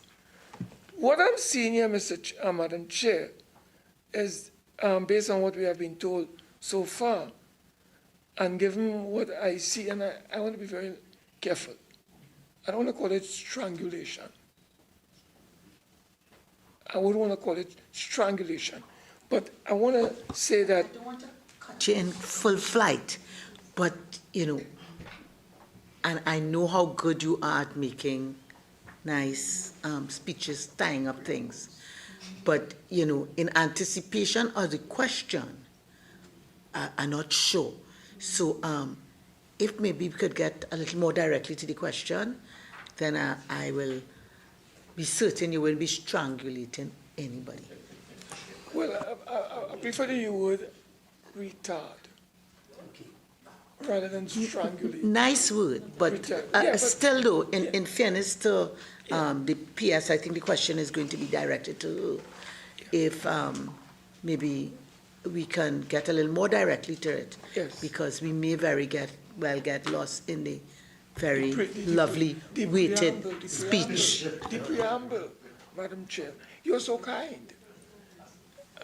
So let me get to my point directly, Madam Chair. I wanted to ask the Permanent Secretary, what specific measures are being taken to allow this company to fly in accordance with the Cabinet mandate? I think this is a very serious matter, and we need to get some answers, Madam Chair, as to what is being done to allow this company to really flourish consistent with the mandate given to this company by the Cabinet. That is my issue, Madam Chair. Thank you, Member. So I took the opportunity while you were speaking to look up the word assimilate. It says take in and understand fully. And that is basically what the ministry... Just repeat that for me. Take in and understand fully. Oh, yeah. No, that is partly. There is also a definition that I have here that talks about absorb.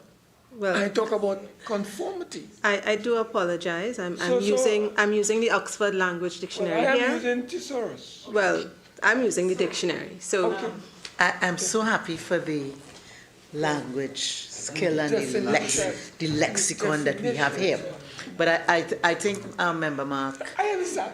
no, and I think in fairness, you put your question in a particular context, and the PS is now going to answer in a particular context. And you're seasoned enough here, long enough to know that you mightn't get the answer the way you want it to be, but it's for the respondent to answer. My apologies to the Permanent Secretary. And member, if in any way, I apologize to you as well, but I wanted to try and work in proper, because I believe the question that you asked is critical, right? Because when you spoke to the question of policy, and as a public officer, this is part of my role is implement policy. And in terms of what the ministry has done in order to try to make this company fly, one of the first things we would have done is to seek to understand, come back to us a minute, is to seek to understand the platform upon which it has started and it is building itself. Because, remember, you know that in another committee, if I don't do that, there's a chairman in that committee that will make sure that they identify the state performance monitoring manual for me and tell me what my role is. So we have sought to ensure that the company, its build out, is being done on the legislative framework and the guidance provided by Ministry of Finance in terms of its structure, in terms of the mandate it has gotten to move forward. So that is the first level of what we've done. Secondly, we understand also that while those things are being developed, and the chairman is working assiduously to make sure all those things happen, within the ministry, we do have resources.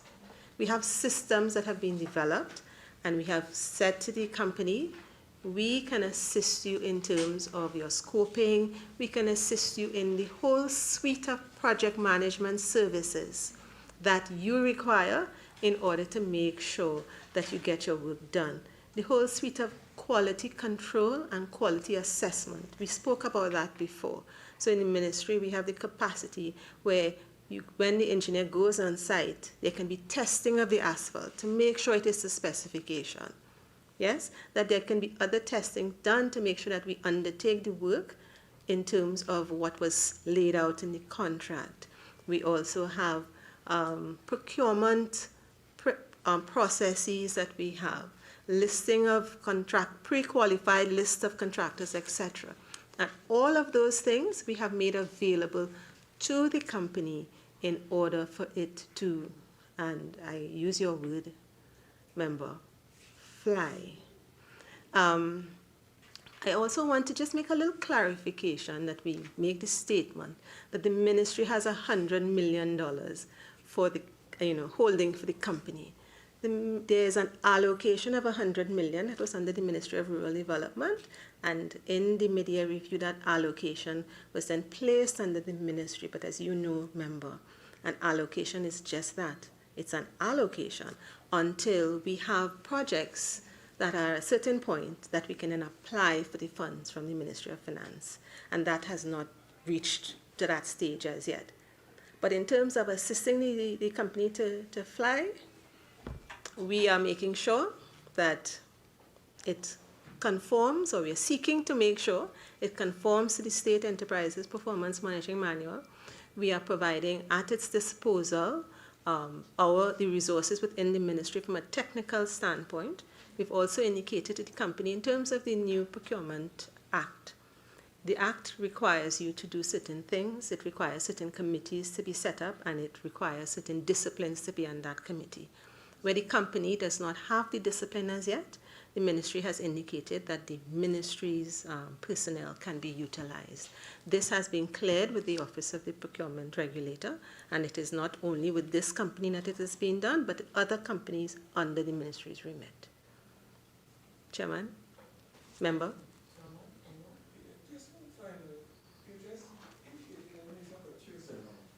Correctly, you do provide human resources as well, or did I get you wrong? Under an arrangement that you will get the approval of the procurement regulator to assist the company. Could you clarify that for me, or did I get you wrong? No, I indicated that, so under the new act, in order for the company to continue in terms of, it has to form an evaluation committee, it has to form a PDAC committee. Under the PDAC committee in particular, there are certain specific positions, and there are one of two things that can happen. One, so where there is a need for legal under that PDAC committee, if necessary, the ministry will provide someone to sit on the committee. The OPR has also indicated that if it is, the company has not formed a PDAC committee for its existing projects, that the ministry's PDAC committee can be utilized in the interim. Yeah, Madam Chair. There's something called an organogram or an organizational structure. Mr. Ross, you do have that, and in terms of your organogram for your human resource needs or warm bodies, would you have taken into account the establishment of a legal unit, since you're an independent company, although you take policy direction from the ministry, that is the line ministry, and then from the cabinet. So in your organizational structure, to get your company functioning, up and running, flying efficiently, would you have put in place in your organizational structure the establishment of a legal unit? And when would that unit come into being? Thank you for your question, member. Through you, Chair. As indicated in the opening statement, we currently have 19 employees, very lean indeed. We need to fill in 5 more, not warm bodies, because warm bodies is a slight bit different from people who have competency and capacity. Of the 5 persons, 4 of them are management. Of those 4 management, 1 of those is in fact the legal manager. So in short time, we will turn around and recruit those bodies now that we have the physical space that we moved into last week. Prior to last week, we were operating in 2 rooms and a borrowed conference room in part of that building. And as within the last 2 days, we now have a physical space, and now we can fill those space with competent persons to get the job done so that we could get value for money. Finally, Madam Chair, based on your revised organizational chart or structure, what is the number you require to fill in all these areas within that chart? Is it just about 30 people? That is what you are envisioning? Because right now, you have 24, or 19 rather. Is it just 24 in all? That would be your company? That is correct, member. And that would allow you to perform your project management role efficiently, effectively, delivering value for money, and accomplishing your objectives. That is what is required as far as you are concerned. Well noted, member. That is correct. Okay. Well, we look forward and so on to getting some positive results. Madam Chair, I'll pause at this time. Just before I call him, Member Mitchell, Mr. Ross, just something to clear for us. So, just to tie in from where Member Mark left. Originally, we saw there were like 82 positions until you came in and you revised them. But now you're talking about a full complement of 24. Your original revision was 30. Which are the ones that you are no longer pursuing? And what caused that change? Thank you. Because I noticed also your 7.9 million has now come down to 6. Right? So if you could just explain that to us, please. Thanks. So, thank you, Madam Chair. Through you. Now, I can't speak to the old chart that I sent you because I don't have the old chart here, but I have the new chart. Oh, so there's a further revision? That is correct. And that is as of what date? As of, I believe, a month ago. All right, so it might be more useful if you give us in writing showing your revision and the current position, okay? Those changes and an explanation with respect to, or the justification then for those changes, okay? Because it will answer or help us understand the question that Member Mark asked in terms of impact on your operational efficiencies, etc. Madam Chair, thanks, but I just want to add one further point. When we looked at what was originally thought out, I guess it was designed the way it's normally designed. But when we sat and we filtered through it properly, we came up with the idea of project management, lean organization, and most importantly, ensuring that the bulk of the money that was given to us was spent in delivering to the people, as opposed to it being spent on fattening this calf. So that's how we came up with this very lean organization, which has 7 managers. Of that 24 positions, you're looking at 7 management. At least one person, because you've got to have some measure of redundancy in the event, God forbid, a manager falls ill or cannot come to work, that the company can still operate. That we needed to have sufficient clerical persons, especially when you're doing tendering, it's a lot of paperwork. So it's a lot of printing, making sure things are accurate and that sort of stuff.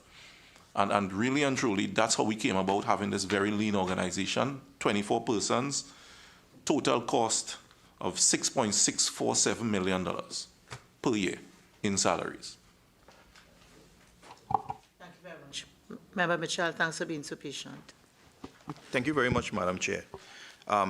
I too was a little curious about the word assimilate, but I'm happy to receive that the word assimilate really means the technical sharing and the sharing of competence across all the bodies under the Ministry of Works. Madam Chair, permit me to, in going through the documents, to really commend the organization in a matter of 7 months, developing the policies that you have in accordance with the State Performance Monitoring Manual, as well as your procurement policy in accordance with the new laws, and also as a resident of San Fernando in doing such good work on that current link road that was done in a matter of 2 nights. I really want to commend you on that, and I really checked and it was holding up really well until, of course, there was a WASA leak that sprung just in front of C3. But I want to commend you on that. Now, I want to go back to some previous questions, the question on technology and some questions that Mr. Mark raised, Member Mark raised. To you, Mr. Ross, we want to clarify your operational mandate, or rather, let me put it a different way. How does the company intend to operate? How autonomous does the company intend to be? Because we're talking about technology. And in the main, you spoke about technology in a retrospective way. But there were public statements made about this company and how it was intended to operate. But we're hearing about the archaic system of constituency representatives giving names of streets and identifying roads and potholes and so on. We were expectant that this company would utilize technology so that without having to be sent a request in a letter, and they're competent letter writers in the House of Representatives, but without that, you all will know in a very proactive way where these potholes are, where these landslips are, through the use of technology. And as you answer that, how does the company intend to operate now under the new local government reform construct, where the corporations, I suppose, will interact with the company directly and vice versa? Thank you very much for that question, member. I want to go back a little bit to Member Bacchus. I know technology is his framework, but in my mind, as the CEO of this company, I want to be cautious about duplicating efforts in terms of technology. Because here you would have, in a less than ideal world, you may have WASA looking at some sort of app. And then you'd have the Ministry of Local Government looking at some sort of app. When in fact, you can have a collaborative effort where there's a singular app that speaks to all the utilities and all reports going through one singular app and disseminating to the specific body responsible for it. As opposed to one for water, one for electricity, one for leak, one for pothole. There must be some sort of a collaborative framework to encompass all of those requests. And when it gets filtered, the bodies responsible can take their quota and deal with it accordingly. In terms of the second part, and I hope I'm getting the second part right,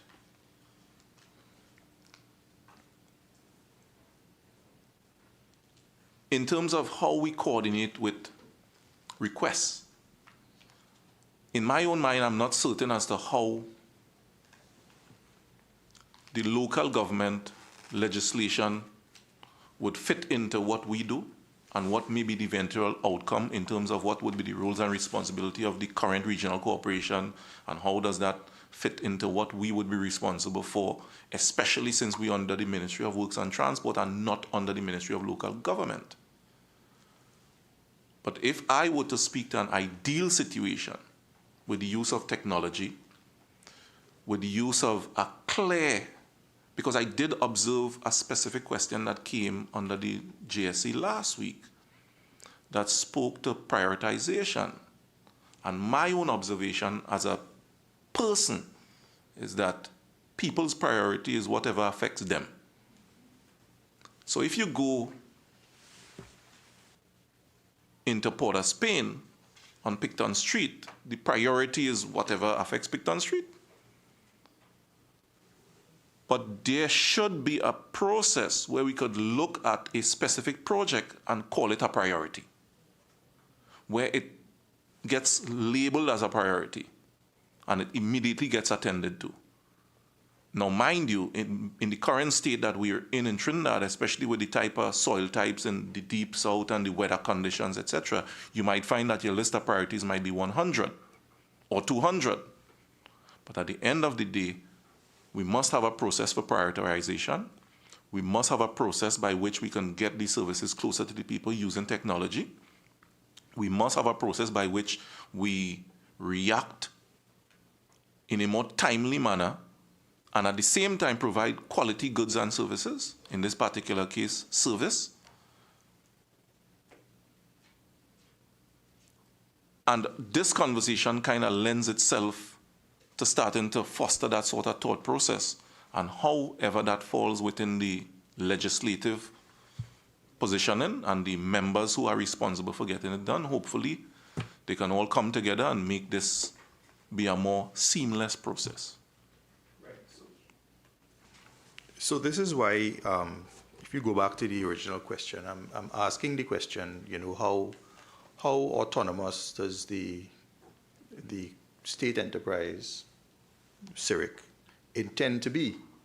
Now, being a part of the public sector and the way our public sector is set up, there are line reporting relationships where state enterprises are concerned, and your reporting relationship, of course, is with the Ministry of Works and Transport. But that is an issue. Prioritization is an issue, and you're speaking to process, but first there must be a policy and criteria set up as to what is priority and what is not priority. But also, you have to be thinking now, how does this agency intend to interact with all the other agencies, like the local bodies, the municipalities, PURE, the Ministry of Works, WASA, etc. And also understanding, because you spoke about you should have everybody, you don't want to duplicate efforts, but we have a specific problem in this country where we are severely afflicted with silo operations.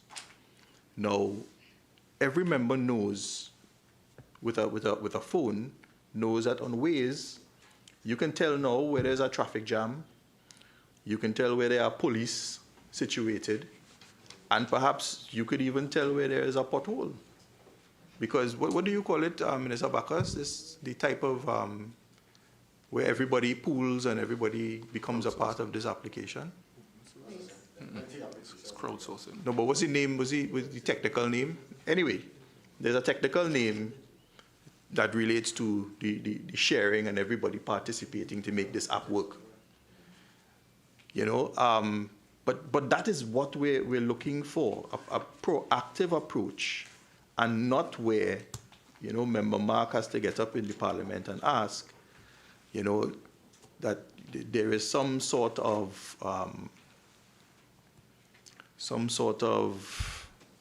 what's the word, Member Mark? Discrimination. Geographical discrimination.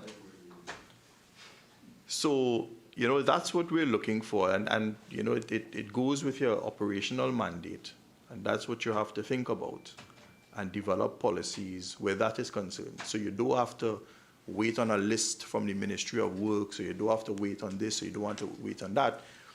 You all receive on a daily basis where the issues are, and you develop your draft work plans, of course, to be approved by the board or by, you know, the ministry through its policies on an ongoing basis, so as to achieve that operational effectiveness that we desire in, you know, our road network. Yes, Mr. Chairman. Chair, Mr. Chairman. through you, if I might just add something to that. We had in mind, or we do have in mind, developing. I thought I pressed it. Okay, I got it now. Thank you. Developing an algorithm that we can use to determine priority of projects. And we were considering things like severity of defect, community served, whether there were alternative routes to the area, things like that. So, right. So, yes. So you put that all in, and you, so that given our work program, the work program may have 50, 60 jobs. You can then apply that to the program to determine, well, which is the first job that we will do and which one will be the 50th. So that's one aspect of it. I also think that there is still a need for the municipal corporations to be involved in it, because we have to bear in mind that there are 3 or so different bodies doing road repairs. The municipal corporation, well, SRRICL, Ministry of Works, and Ministry of Agriculture. So if we have the reports going into, I think the Ministry of Local Government was talking about doing an open source program, so that anybody can report a defect. It goes into a central unit, and that unit now will triage the whole thing and determine which ones of those projects will be done by the Ministry of Local Government, which ones will be done by the Ministry of Agriculture, and I suppose, and which ones should be sent to the Ministry of Works. It goes to the Ministry of Works. Ministry of Works will look at it and determine which ones we will have pure do. And what is left now will be sent to SRRICL. SRRICL gets that and uses its pre-agreed algorithm to determine how the things, we should engage those projects, what order we should do them in, using that objective, algorithm that we would have developed. Yeah. So I think that's one way we can treat with the matter. Right. So I'm happy to hear that. So it goes all the way back to policy. So the cabinet mandate is secondary roads. So there must be a policy with respect to who is responsible for what. In the Ministry of Works, you now have the secondary roads company, and then you have the municipal corporations. Who is responsible for what? And there can be no duplication, and you have to understand that there are silos, because you may appear one day on some secondary road, and the Ministry of Works, because we've seen that in, not the Ministry of Works, the corporation may be there at the same time, or may come the day after. We've seen that here, where a CPEP crew will cut a particular playing field.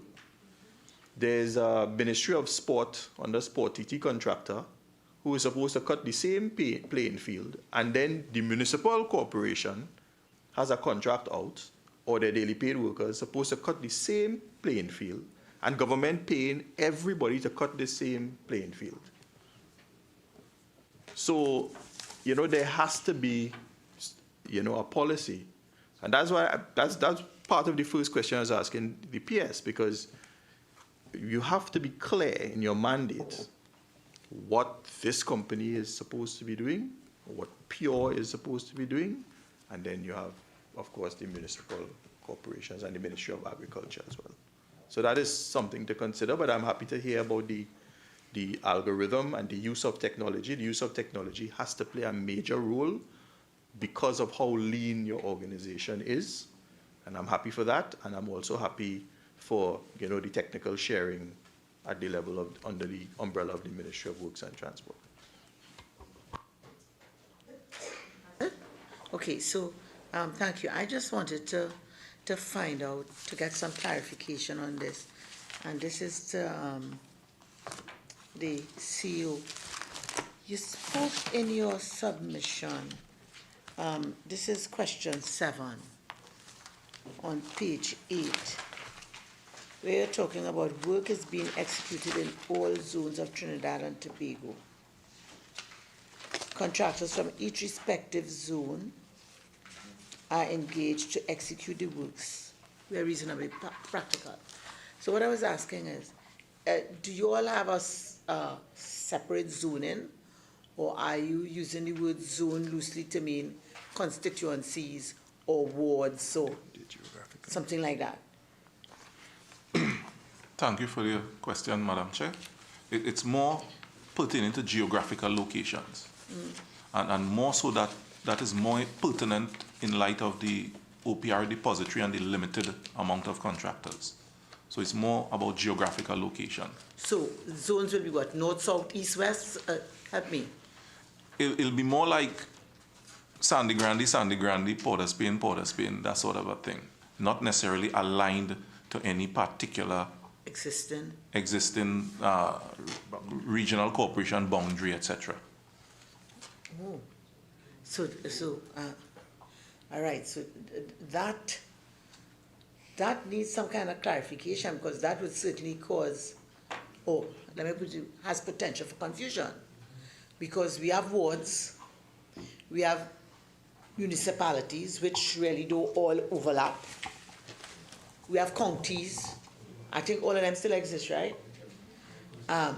We have constituencies, and now we get in another zone. So, I almost want to ask you to do a map of Trinidad and Tobago for us. Not almost, I'm going to ask a map of Trinidad and Tobago and input the zones. And I guess because we are MPs, what will be more important for us will be constituencies than counties or corporations or that kind of thing, right? So that we get an idea of how these zones are superimposed upon constituencies. I think members more concerned about constituencies. Thanks Okay. for your question, Madam Chair. I want to point out that since this submission was sent in, a lot of work has been done. And yes, we do have a map. As a matter of fact, it's a borrowed map that we borrowed from what Pure was already using, where they already had zones. And from a project management perspective, we had people assigned to different zones. So that's the process we're using. But it's kind of difficult, if you want to look at it from a municipal corporation perspective, to have 14 zones and 14 engineers assigned. But so there will be some measure of overlapping, but you're right, it is still on the same concept of north, south, east, west, or regional corps with some measure of overlap. But it's more aligned to, in our case, how much staff we have and how we oversee the different sections. And at the same time, on the other end, it's now going to be aligned to how many contractors there are and where they're located in terms of how you tender out for work and who you invite. So if I understand that then, it means the zoning is not complete. Because if it's going to also be aligned to contractors. The zoning itself, Madam Chair, is complete. What I'm speaking about when I refer to the contractors is when we invite a tender, if within a particular zone there's a limited amount of them, then we may have to pull. No, I understand. Yeah. I understand that. Thanks. I fully appreciate you made that very clear. I think the committee really wants to see how your zones lines up either with our constituencies or municipal corporations. And we understand that there will be overlaps. We are accustomed to that. In a constituency, sometimes we have 2 different municipal corporations, existing there. So that will help. I will submit, Madam Chair. Right, thanks. And the other thing I wanted to ask, I found this such an interesting concept. Interesting, yes, but not new. Somewhere in your submission, you all spoke about eventually being more reliant on yourselves in terms of charging for services. Okay, I see a little question mark on your face, so maybe I'm not putting it over well, so maybe I need to go to the page. Well, like everybody was waiting to ask that question. Okay, so yes, thank you very much, Member Backus. Page 13, right, income. Right, and in terms of changing your business model for charging for project management fees where applicable, so to reduce the burden on taxpayers and therefore the government of Republic of Trinidad and Tobago. Right? Now, my understanding is when this was prepared, Paul, you were in a different place. Is this still on the table? Thank you for your question, Madam Chair. Is this still where you see a future? No, I don't. And I'll tell you why. Because first of all, we are dependent on government subventions. Secondly, as a project management style organization, it's not as if we're going to take this limited liability government-owned company and go find work for it to do. Our work is project management. Project management on behalf of a specific client, that client being the Ministry of Local Government, with their client being the regional corps, with their client being the citizens of Trinidad and Tobago.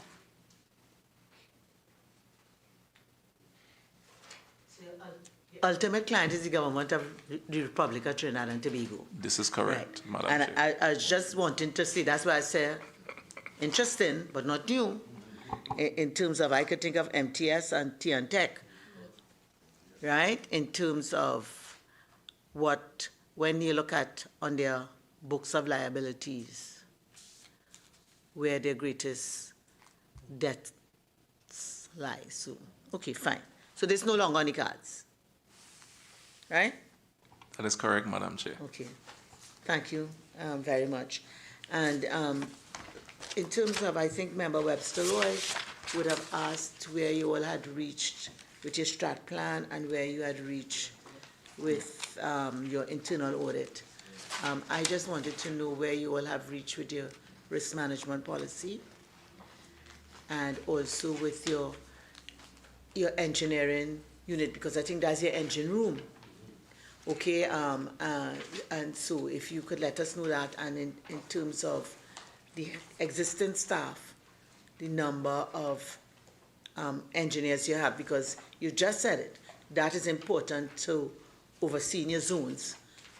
All right, so if you could let me know in terms of those two matters, thanks. Thank you for your questions, Madam Chair.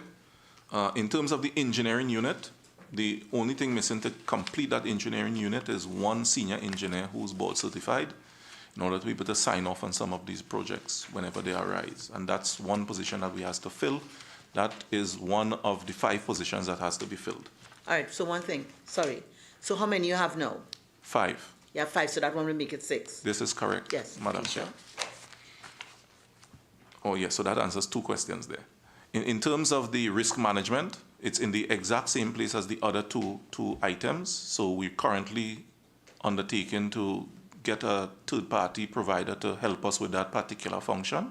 So it'll be risk management, the internal audit,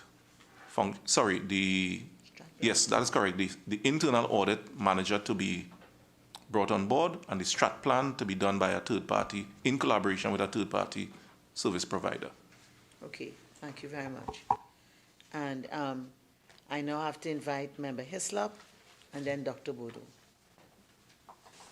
Thank you, Chairman. This question will go out to either the CEO or the Chairman. As it relates to your mandate, being a practitioner in the field, I'm really concerned about the quality of the work, of the roadworks.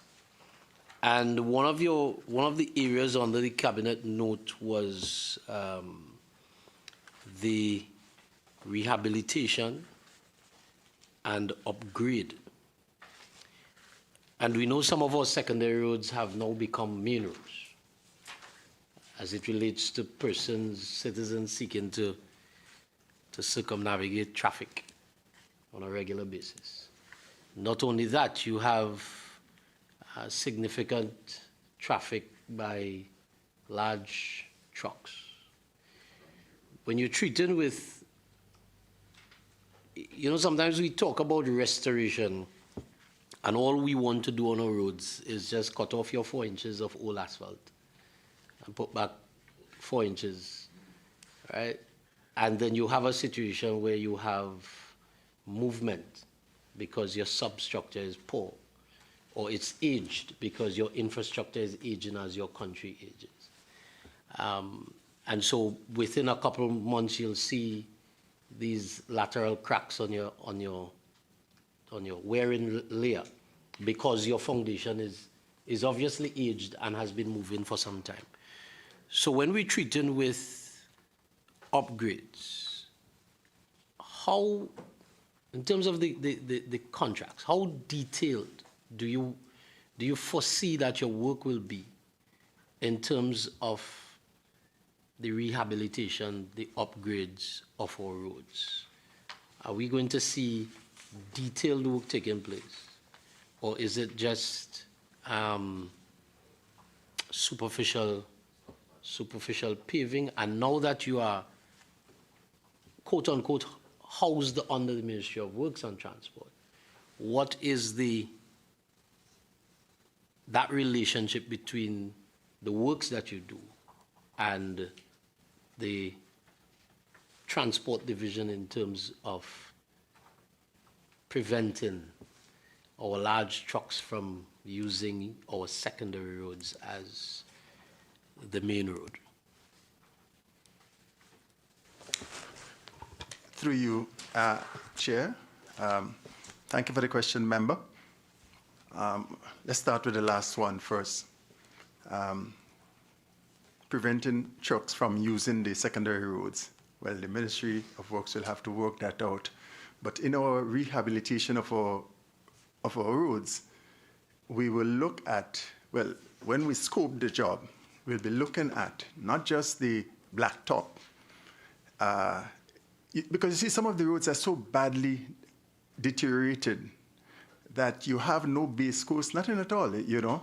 And having regard to how those roads came into being in the first place, they started off by being just traces, sometimes tracks, and after a number of years, you know, you bring in some pit run and eventually you put some blacktop on it. And basically that is how some of those roads came about. I mean, I live in a fairly residential area, and to this day, I live on Bates Trace. I don't understand why it can't be a street, but it's Bates Trace. It's a trace, right? Because that's what it was before.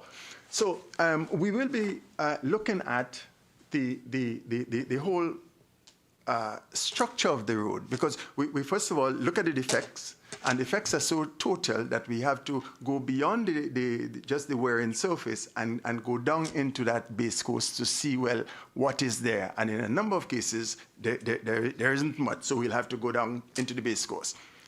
The drainage as well, drainage non-existent, and it doesn't matter how good your base course and what have you will be. If there is poor drainage, and water is just ponding in the road, you know, it's going to, you know, it's not going to last very long. And with regards to the use of heavy vehicles, axle loads is just one aspect, but it's the repetition as well. And in some cases, unless this road is serving a quarry or something like that, the odd truck or whatever, heavy truck, you know, concrete truck or whatever, would not do as much damage to the road if the road is properly done. All right, so we'll be looking at the total picture, and so that will talk to the rehabilitation aspect of our name. All right, so there are some, yes, we have to repair potholes and things, but there are other aspects that we'll be taking a deep dive into to ensure that the fix that we eventually implement will be, you know, will give you a result that is, well, I'm inclined to say fit for purpose, but I'm tired using that. But anyhow, fit for purpose. Right.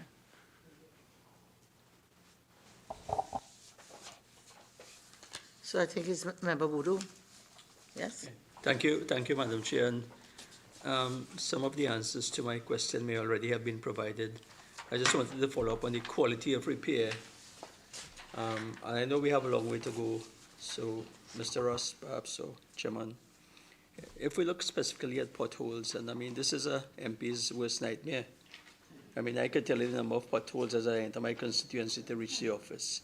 So the question really in terms of the tender specifications, do you write the contract in such a way that you get a warranty on how long the repair should last? Have we reached that point in terms of detailing for these contracts? Are you in a position, gentlemen? Through you, Chair. Thank you for your question, member. The contracts that we write, well, before we get to contracts, the specification is what governs that, and the methodology. And before a contractor is chosen, part of his submission to us will be his method statement. So we will look at how he proposes to fix, let's say, the pothole, because there are some standard approaches that you have to take. So to the extent that he has those approaches defined in his method statement, then he'll be graded higher than someone else. So he'll be and eventually win the contract. Having won the contract, then our technicians. So I think the CEO said we have about 7 of them. 7 of them, yeah. About 5 or 7 of them. Our technicians now will have to be there to inspect the work and to ensure that what the contractor promises to do is actually done. And going further, interim payments will be tied to our acceptance of work done. So 1, the work must be inspected. 2, it must be shown to be in conformance with the methodology and so and submitted. The quality control measures must have been taken, and to the extent that that is the case, then payments are made. If not, then payments are just withheld until things are put right. On this, Mr. Chairman, thank you for that answer. The other issue that concerns me, of course, and we would have experienced that with the heavy rainfall, is the issue of pooling of water on these roads. Now, I'm sure you would have traveled as well. In Florida, for example, on the highways, you can have very heavy rain, and in a matter of a minute or two, the road is dry. Is there some sort of technology that allows that? And are we in a position in our own situation to employ that kind of technology? Or are we looking at that? Your Chair, it's geometrics. The roads are just not graded here. You just do some blacktop, and not only that, our roads do not have, well, except the highways and so, do not have proper shoulders. If you look at some of our roads, secondary roads, so the blacktop is here, and the side of the road, there's a mound and vegetation. So there is no way you can get flow of water from the road surface to the surface drain on the side of the road. As a result, it ponds there, and through evaporation and other mechanical means, it will dissipate, and in doing so, it disrupts the asphaltic layer. So in order to address that, when we do our work, we'll also be looking at the drainage of the road. You must have cross slopes to get the water off. And in a number of cases, although we talk about small contractors, but they have to tool up quickly. A lot of contractors, they do not have graders, right? So okay, they have something, they have a ruler and so on, they could do a track and put down some blacktop, but you'll need to grade that, those shoulders and slope them away from the road so that in the event of, well, not in the event, when there is rain, the water can come off the road and go safely to the ditches on the side. So, Chairman, the public can assume that part of the restoration aspect of the company's work will be towards addressing these issues going forward. Of course, yes. Would that be a correct statement? It's very correct, right? Because you see, we have to give, the raison d'etre for SRRICL is the fact that we're going to be doing it like that and not like how it was done before. Because if so, then you don't need a SRRICL. But I'm saying that we need a SRRICL so that we'll be taking the steps to sort of, we have to distinguish ourselves. The work that we do must be distinguishable from what existed before. Thank you. Member Bacchus, your body language, I anticipated you long ago. So Member Bacchus, and then we have Member Mitchell. I see Member Mitchell's skills have rubbed off on you. When it comes to the body language, I see. No, just to note, and again, my compliments, obviously, on the knowledge that you have in terms of how things work. A big part of what I think needs to happen, and I hope that SRRICL forms part of that in combination with the Ministry of Works, is that we have to understand in greater detail what the root causes are for some of these things that you're repairing.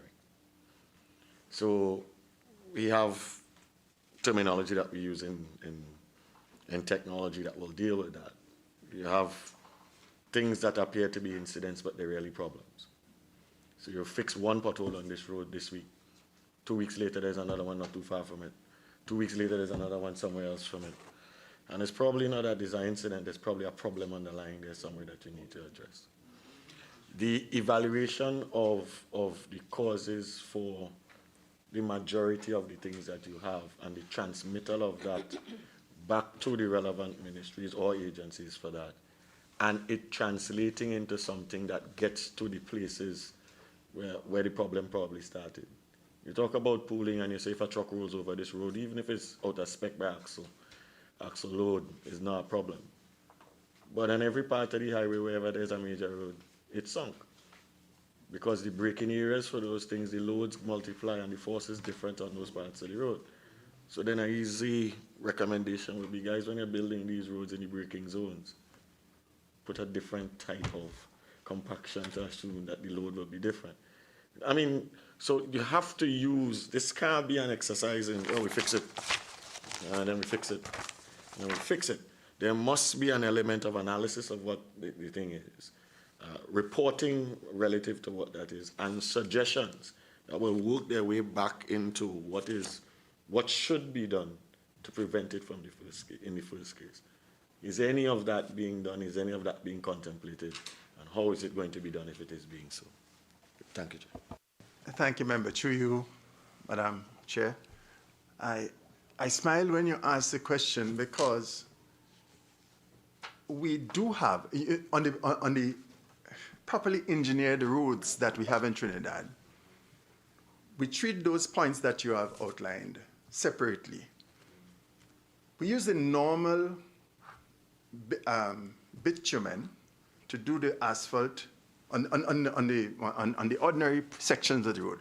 But around roundabouts and those traffic lights and what have you, we use TLA asphalt, right? And that is supposed to sort of take care of that. And TLA is basically the modified bitumen using Trinidad Lake asphalt. There is one downside to that. The plants, the asphalt plants, in order to use TLA asphalt, there's a slight jigging that must take place in the plant. Because of the mineral content of TLA, you have to change the pumps and what have you. But I am told that it's not a big fix. That many of the contractors with asphalt plants, they have done that fix. So we use that bitumen to produce the asphalt for those areas to avoid that rotting and that raveling of because it's a much stronger binding agent, right? So that is used there. Now, will that happen on the secondary roads? I am not sure that I'm correct, but there used to be a time when Trinidad and Tobago, the government had about 2 or 3 asphalt plants. Do they still have it? Oh, it works? Oh, it works. All right, okay, fine. But, I'm asking that because, you see, if we have an asphalt plant, we are operating an asphalt plant, the smaller contractors can purchase asphalt from the government to do some of these jobs so that we can have a better control over not just quality, but supply to the smaller contractors. In the absence of that, they are at the mercy of the large fellas. And why would I want to sell you my asphalt to go and compete with me? You know, or I could just mark it up and sell it. So there are some structural problems there. But in answer to your question, my long-winded way, we have asphalt, yes, to take care of that sort of eventuality at those intersections. The concern I had also was about the recommendations coming out from the analysis of the root causes of the things that will be coming up. So, like I said, things that appear to be incidents can actually be problems. The recommendation is talk about what is already in place with the braking zones is one. But I'm sure there are other factors, major contributing factors, not an exhaustive list, of things that contributing to the need for an existence of a SRRICL. How is that evaluation going? Is there reporting where that is concerned? And if it is, how is that being used to prevent these things from happening going forward? Thank you for your question, member. Through you, Chair. One of the things, and I hope I'm going in the right direction. So on one particular job that we recently completed, one of the most important things we undertook is even during the scoping of the job, we recognize the need to test the actual soil on the road itself. Just as the chairman indicated, the way how these roads developed from a trace, a track, and then, back in the day, you just go by the Abel factory and you bring some red brick and you lay it down there, and then you throw some oil sand on that. So it is within coring along the road, you can then pull a sample and see what was the original existing type of structure, whether it was compacted properly, how much it has, if it's clay, especially because Trinidad itself, the Port of Spain area, when you go down into the natural earth, is not the same as if you go south. If you go central, it's also different. So it's within the sampling and the testing, specifically on the work that we did on the Gaston Street in Shogunas last week. Within the testing, we found many reasons to even question our own original solution and to now look for more technological opportunities to create an improved road. As a matter of fact, we actually had a cost saving by the use of more appropriate technology specific to that roadway. We actually saved in the vicinity of over $100,000. We actually have a report that we did at the end of the job so that we can go back and review the type of technology that was used, where can it be used again to be able to continuously improve. So we're looking at it from the perspective of lessons learned and continuous improvement. And sharing, I would assume, with your sister and brother agents. Yes, member. Thank you very much. Thank you, Madam Chair. Member Mitchell and then Member Mark. Thank you very much. Just because I see Ms. Siram there, senior economist, just curious, has there been any studies done, or are you intending now to do studies on what it would cost at today's prices, the cost to rectify the roads on an annual basis at the rate at which these roads go into disrepair? That's one. And two, the cost of that disrepair to productivity. So good afternoon, and well, thank you for your question, and through you, Chair. If I may be so inclined to share some information. Within the Ministry of Works, we have done studies like that. We do have information in terms of road life cycle maintenance costs based on best practices, international best practices. There are already recommended stages at which road authorities should intervene in terms of maintaining the structure of the roadway. So within the Ministry of Works, we do have that information. We have been in discussions with funding agencies to develop, say, a more comprehensive long-term program for how we maintain our road assets. And I would say that in terms of your specific question, while we may not be at this point in time able to quantify it in today's currency, we do have an estimated value of the road infrastructure that's under the Ministry of Works and Transport's control. And we do have an idea in terms of specific high-value projects or critical projects, what would be the cost to rectify those projects. Yeah, I'm asking because I think it's important for us to know, for the citizens to know the cost of the repair, because of course citizens are all unhappy about the state of the roads, but we need to know the cost of repair. We need to also know, and if you could share with the committee, the cost in terms of loss of productivity. I think that would be helpful for us. There was another question. This probably perhaps to the PS. I know recently there was talk about the heavy vehicles, the overweight vehicles. Could you just give us some indication what is being done? Because I know that in terms of the cause and effect, a lot of blame is being placed on these very, very heavy vehicles.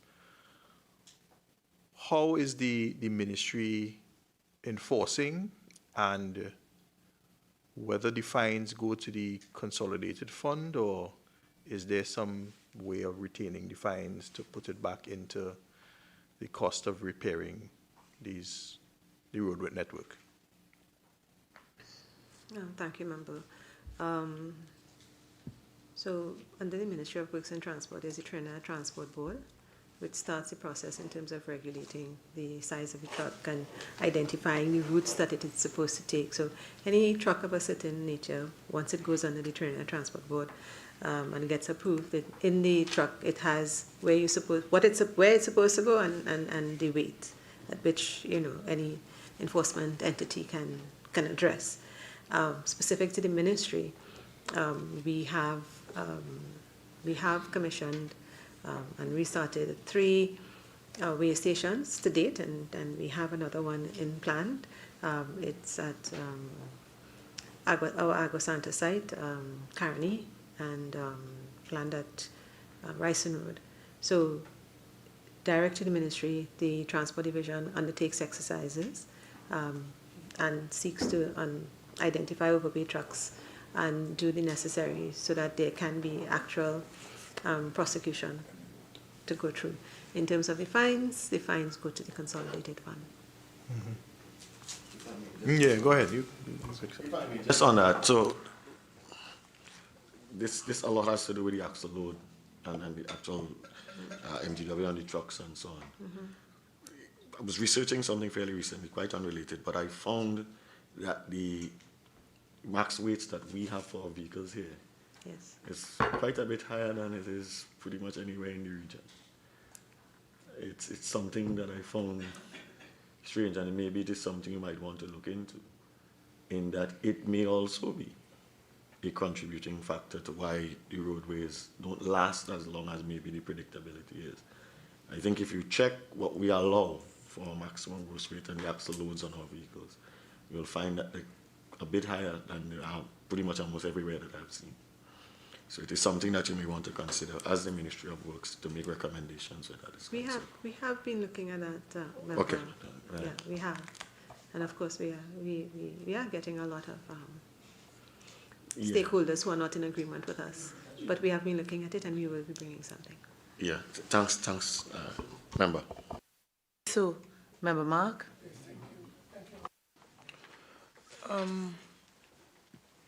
Mr. George, welcome. At one time I thought you had taken a vow of silence, but I'm glad that you did join the conversation. Very happy to have had your input. I wanted to ask you, Mr. George, you use this phrase, properly engineering roads in our country. And I think you were associating that with the highways and how you all are able to address road construction and probably maintenance. I wanted to ask, from your own experience, how can this knowledge, this experience, this way of properly engineering our roads be transferred to all the other segments that would be responsible for road construction in TNT, so that there can be some degree of uniformity as far as it's practically possible, re-standardization, so that whether you go on an agricultural access road, or we go on a highway, or we go on a secondary road, there would be some common characteristics based on what you were driving at as it relates to our highway. Is that possible from your own experience? Thank you, Member. Through you, Chair. The short answer to that is we have to write. We have to do some work. If you go on the net and you could you check the US, you could get documents, what DOT documents, Department of Transportation in various areas. And in there, you have a handbook, as it were, as to how you're supposed to treat with roadworks in the particular location. But we, for the most part, to put it kindly, we are either selfish, or to put it bluntly, we are lazy. We do not write. We do not commit those things to people so that people could really see what is done and you know, to be guided by what is done and what has worked, right? And so we had to start somewhere. You know, I don't know, you know, at the other place I heard about the UWI's involvement in roadworks. And what you are saying, well, come, we have programs, we have master's program. That is just for development of an individual. But places as, well, I'm not necessarily saying UWI, but institutions like that, you know, you could have a, how we call it, a final year project given to a student to sort of document what best practice, testing, or let's say test a set of aggregate and get that information in print so that others will be guided by it. And until we do things like that, the knowledge that people like Mr. Ross and so have will just perish with them. You know, he'll use it, and at the end of the day, that's it. Right? Yeah. And my final question, Mr. George. Mr. George? Yes. My other question has to do with, we had said earlier on that there are 4 categories or 4 agencies with different percentages associated to each of them in road repair, road construction, etc. So we have agriculture playing its role. We have local government playing its role. We have the Ministry of Works and Transport through the PURE unit doing its work. And of course, we have Mr. Ross's secondary roads, rehabilitations, and improvement company. Do you know where we have reached? I know it was floated some time ago, and I think Mrs. Siram made mention of it in a contribution a short while ago. To address this issue of establishing some uniformity and some standards for the whole of Trinidad and Tobago. I know that some time ago the idea was floated that we need a national roads authority in Trinidad and Tobago. And I understood that concept to mean that there will be a centralized body, and that centralized body would be responsible for, among other things, doing what you have just identified. So that anyone, whether you're a small contractor, whether you're a medium-sized contractor, or a large contractor, once you get a contract to do work on roads in Trinidad and Tobago, there would be a common set of standards that you have to follow for you to get that contract. So there would be uniformity. So I wanted to ask you whether this idea of the establishment of a national roads authority would satisfy that particular objective. I just wanted to get your view on that. So just one minute.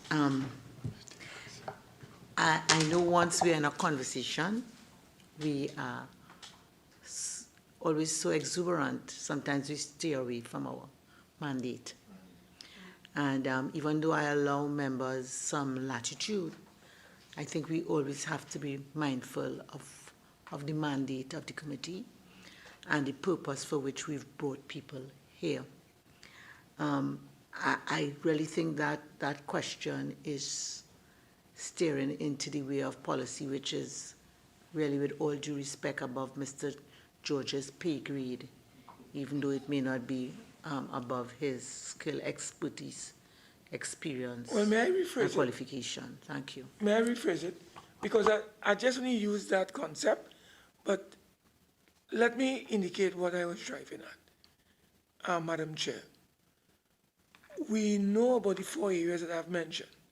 What I was thinking about is whether there's need for some centralized coordinating mechanism to address some of the challenges that we have identified concerning these 4 areas: agricultural road construction, secondary road, and the rest that I've mentioned. That is what I was going at, Madam Chair, as opposed to the... I remember, Mark, but again, and I know you never intend to be prejudicial to anyone. That's not your ilk at all. But again, this is about an examination into the management and operations of the Secondary Road Rehabilitation and Improvement Company Limited. As I said, I allowed us some leeway when we the initial questions, but I think we're going a little too far into something else.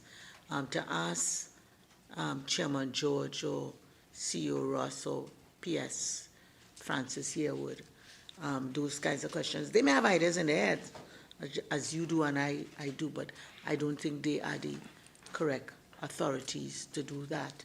Okay, I mean, you yourself may be able to tell them some answers. We have the Bureau of Standards, you know, but I don't think we should put these public officers in that kind of position. Well, I pause for a cause. Right, and I'm sure you'll get an opportunity to put something in your recommendations.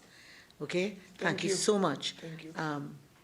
Member Hislop. Thank you, Chairman.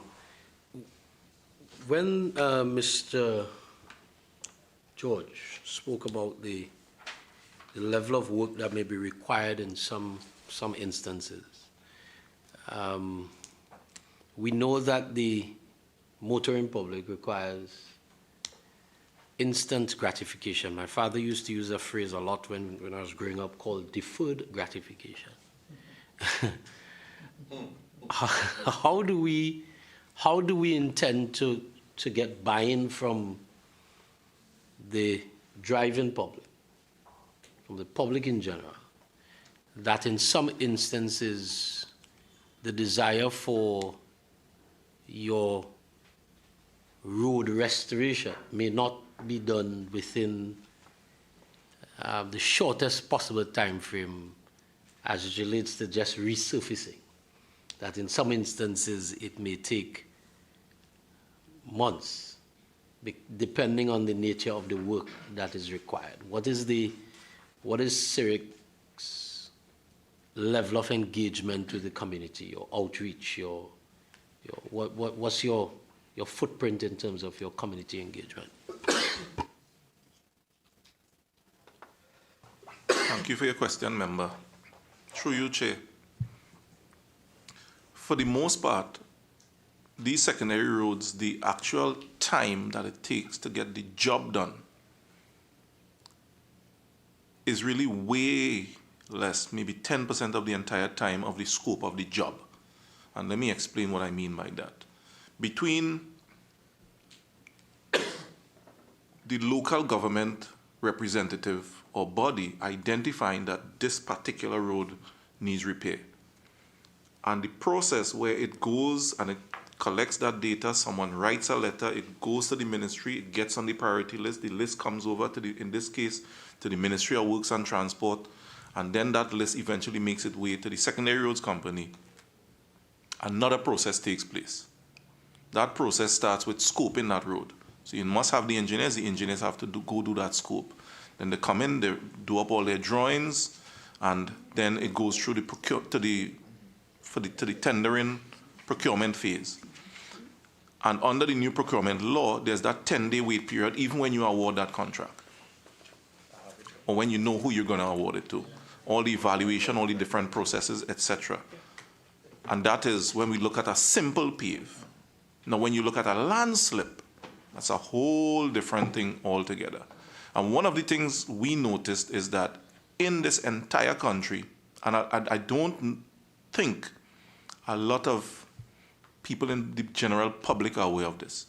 There's, unless I'm mistaken, 5 or 6 companies who do geotechnical work in this whole country. And of those 5 and 6, they also generally service most of the rest of the Caribbean. So whenever you got, I mean, it's very unfortunate, to be quite honest, and I come from the deeper part of South, where landslips every day is part of life. It's not something that we're comfortable with, but it's one of the things that we have to deal with every day. You repair 3 landslips, 4 more occur. But the time between studying what is the cause of the landslip from a geological perspective, a study has to be done. You cannot just go say the solution to this landslip is to build a wall. Okay, what type of wall? What type of structure? How far down? What is going to cost? What is the actual scope of that job to do it properly? Because you don't want to throw 2, 3, 5, 10 million behind a job that will not hold up past. This is worse than even when you do paving, where people complain about the paving job don't stand up. Imagine someone designing a solution to a landslip, spend 15 million, and it doesn't stand up. I went to Moruga, as a matter of fact, as of, I think it was Sunday. And when you pass Craignish Village in Princestown, going down the Naparima Mia Road, before you get to Matilda Junction, there's that massive landslide. And I did see, I think, one of the members get a question about it, and the number was $14-point-something million. That's the reality of it. But to plan that job takes a lot of resources, and most importantly, to the question from the member, a lot of time. And that time could easily encompass the entire dry season, end up in the rainy season when you cannot do the job, and all the way into next year. And during that time, because the rainy season has now occurred, a bunch of more landslips would have occurred throughout the entire length and breadth of South Trinidad. People from the north who don't really go to all over South Trinidad probably need to take a drive one day and see what landslips look like in every single one of those major arteries into the southern part of Trinidad, between Point Fortin, Siparia, all those areas. But time and resources, again, that's where you have another choke on resources, where 5 companies or 6 of them looking at landslips, and when you put in a request for them to study that landslip, it might take 4 months for the result of that study to come back. Not to mention the actual process and the procurement and all of that stuff. So, I mean, yeah, it's a little bit more than some people make it out to be. Oh, well, Chairman, and that's why I asked the question, because I understand that. But I asked the question, how do you then get, what's your community engagement to get buy-in from the public? What's your public relations? Yeah. What's your communication strategy to treat with that? Yeah. So that when Dr. Bodo writes a letter on behalf of his constituency, that they get to understand that there is a process, and they have buy-in that when the work is done, when time is taken to do the work correctly, then you have value for money. Member, I offered to take the question for Mr. Ross simply because this is an ongoing issue in the Ministry of Works and Transport. It is really a question of education and communication. We try to do it through our website. We actually have a program we'll be having coming out soon for the general public, and of course we will include the fact that SRRICL is undertaking such works, and we will seek to ensure that that information is put out there. And you did make you made a very interesting statement. You know, that education and information is all of our responsibilities. And we all have to learn how to manage the expectation of the general public. I don't want to use another word, but we have to manage the expectation of the general public, because there is only so much we can do and do properly, and we do need the time, as the CEO said, not just the large projects, sometimes even the smaller one, because the CEO referenced is Gaston Street, the Gaston Street project. Boreholes, what identified what was required, even that, to have that resource.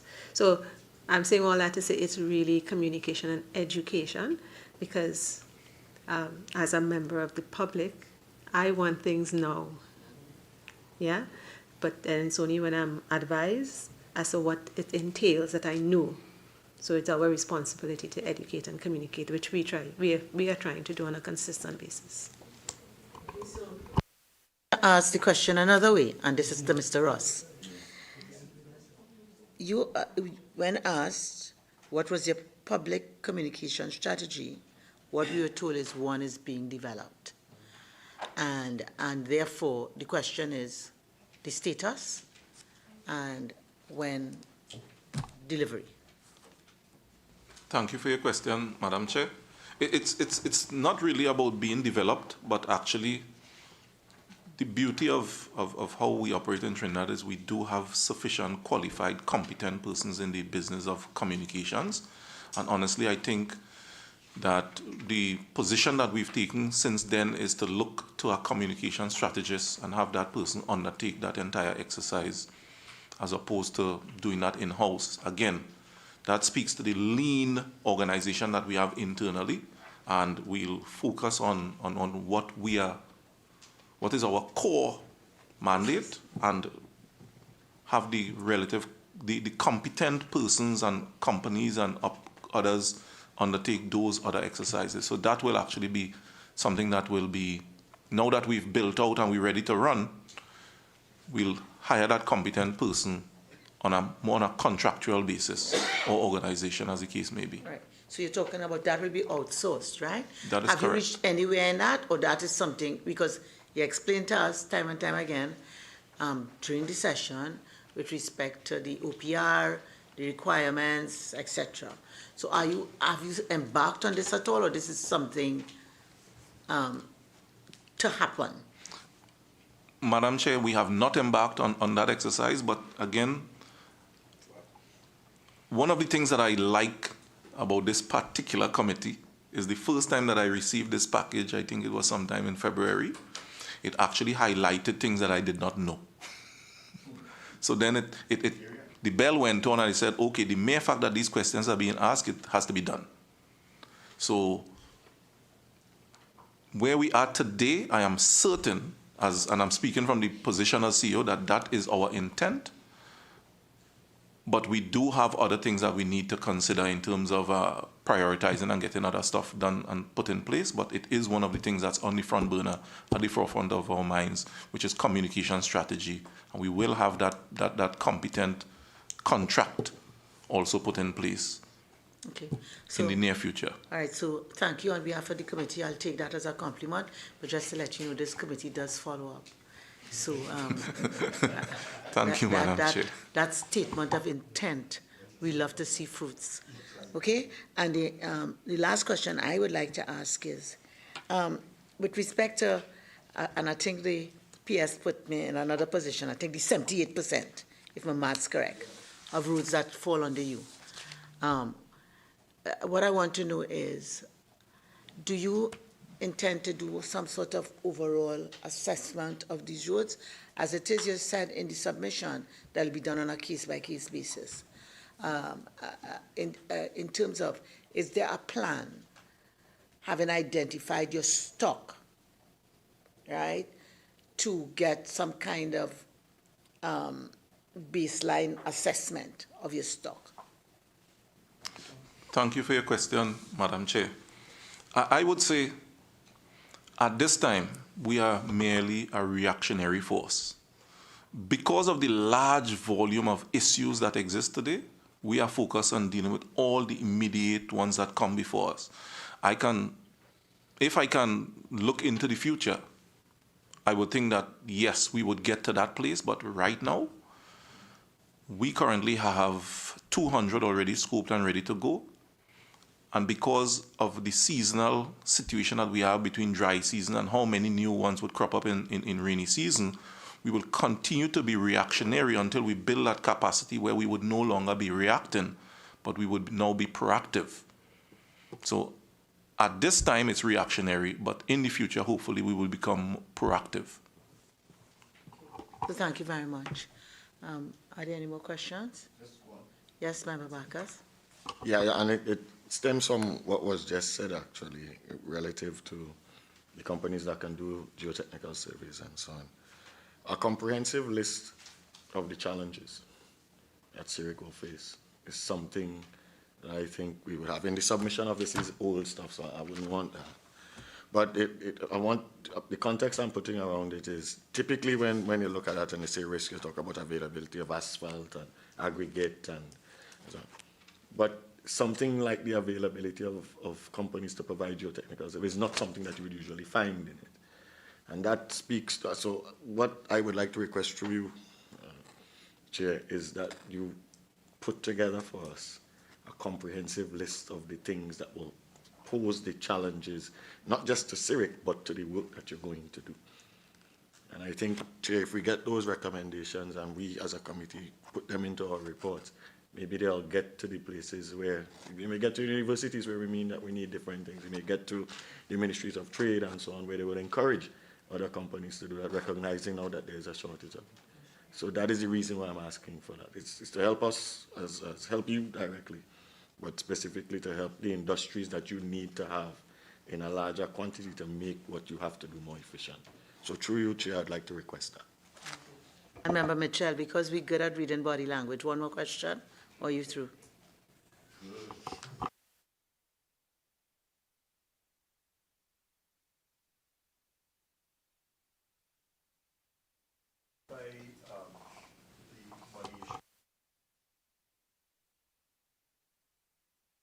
Which money?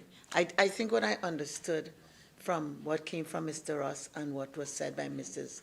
Francis Yearwood, and I'm not sure this is what you're asking, is that of the first 100 million, about 13 something has been spent. As far as the other 100 million, it's an allocation, but because they're not as yet ready to go with any, and I don't want to, I might be a bit wrong in saying any project, but because they have gone with some, so I guess that adds into the 13 million. Because they're not ready with the other sums of money, no releases, no requests or releases have been made of the 100 million. So what you're asking, I would allow if you're asking if the 87 million from the 13 million in the account, or if that is to be released.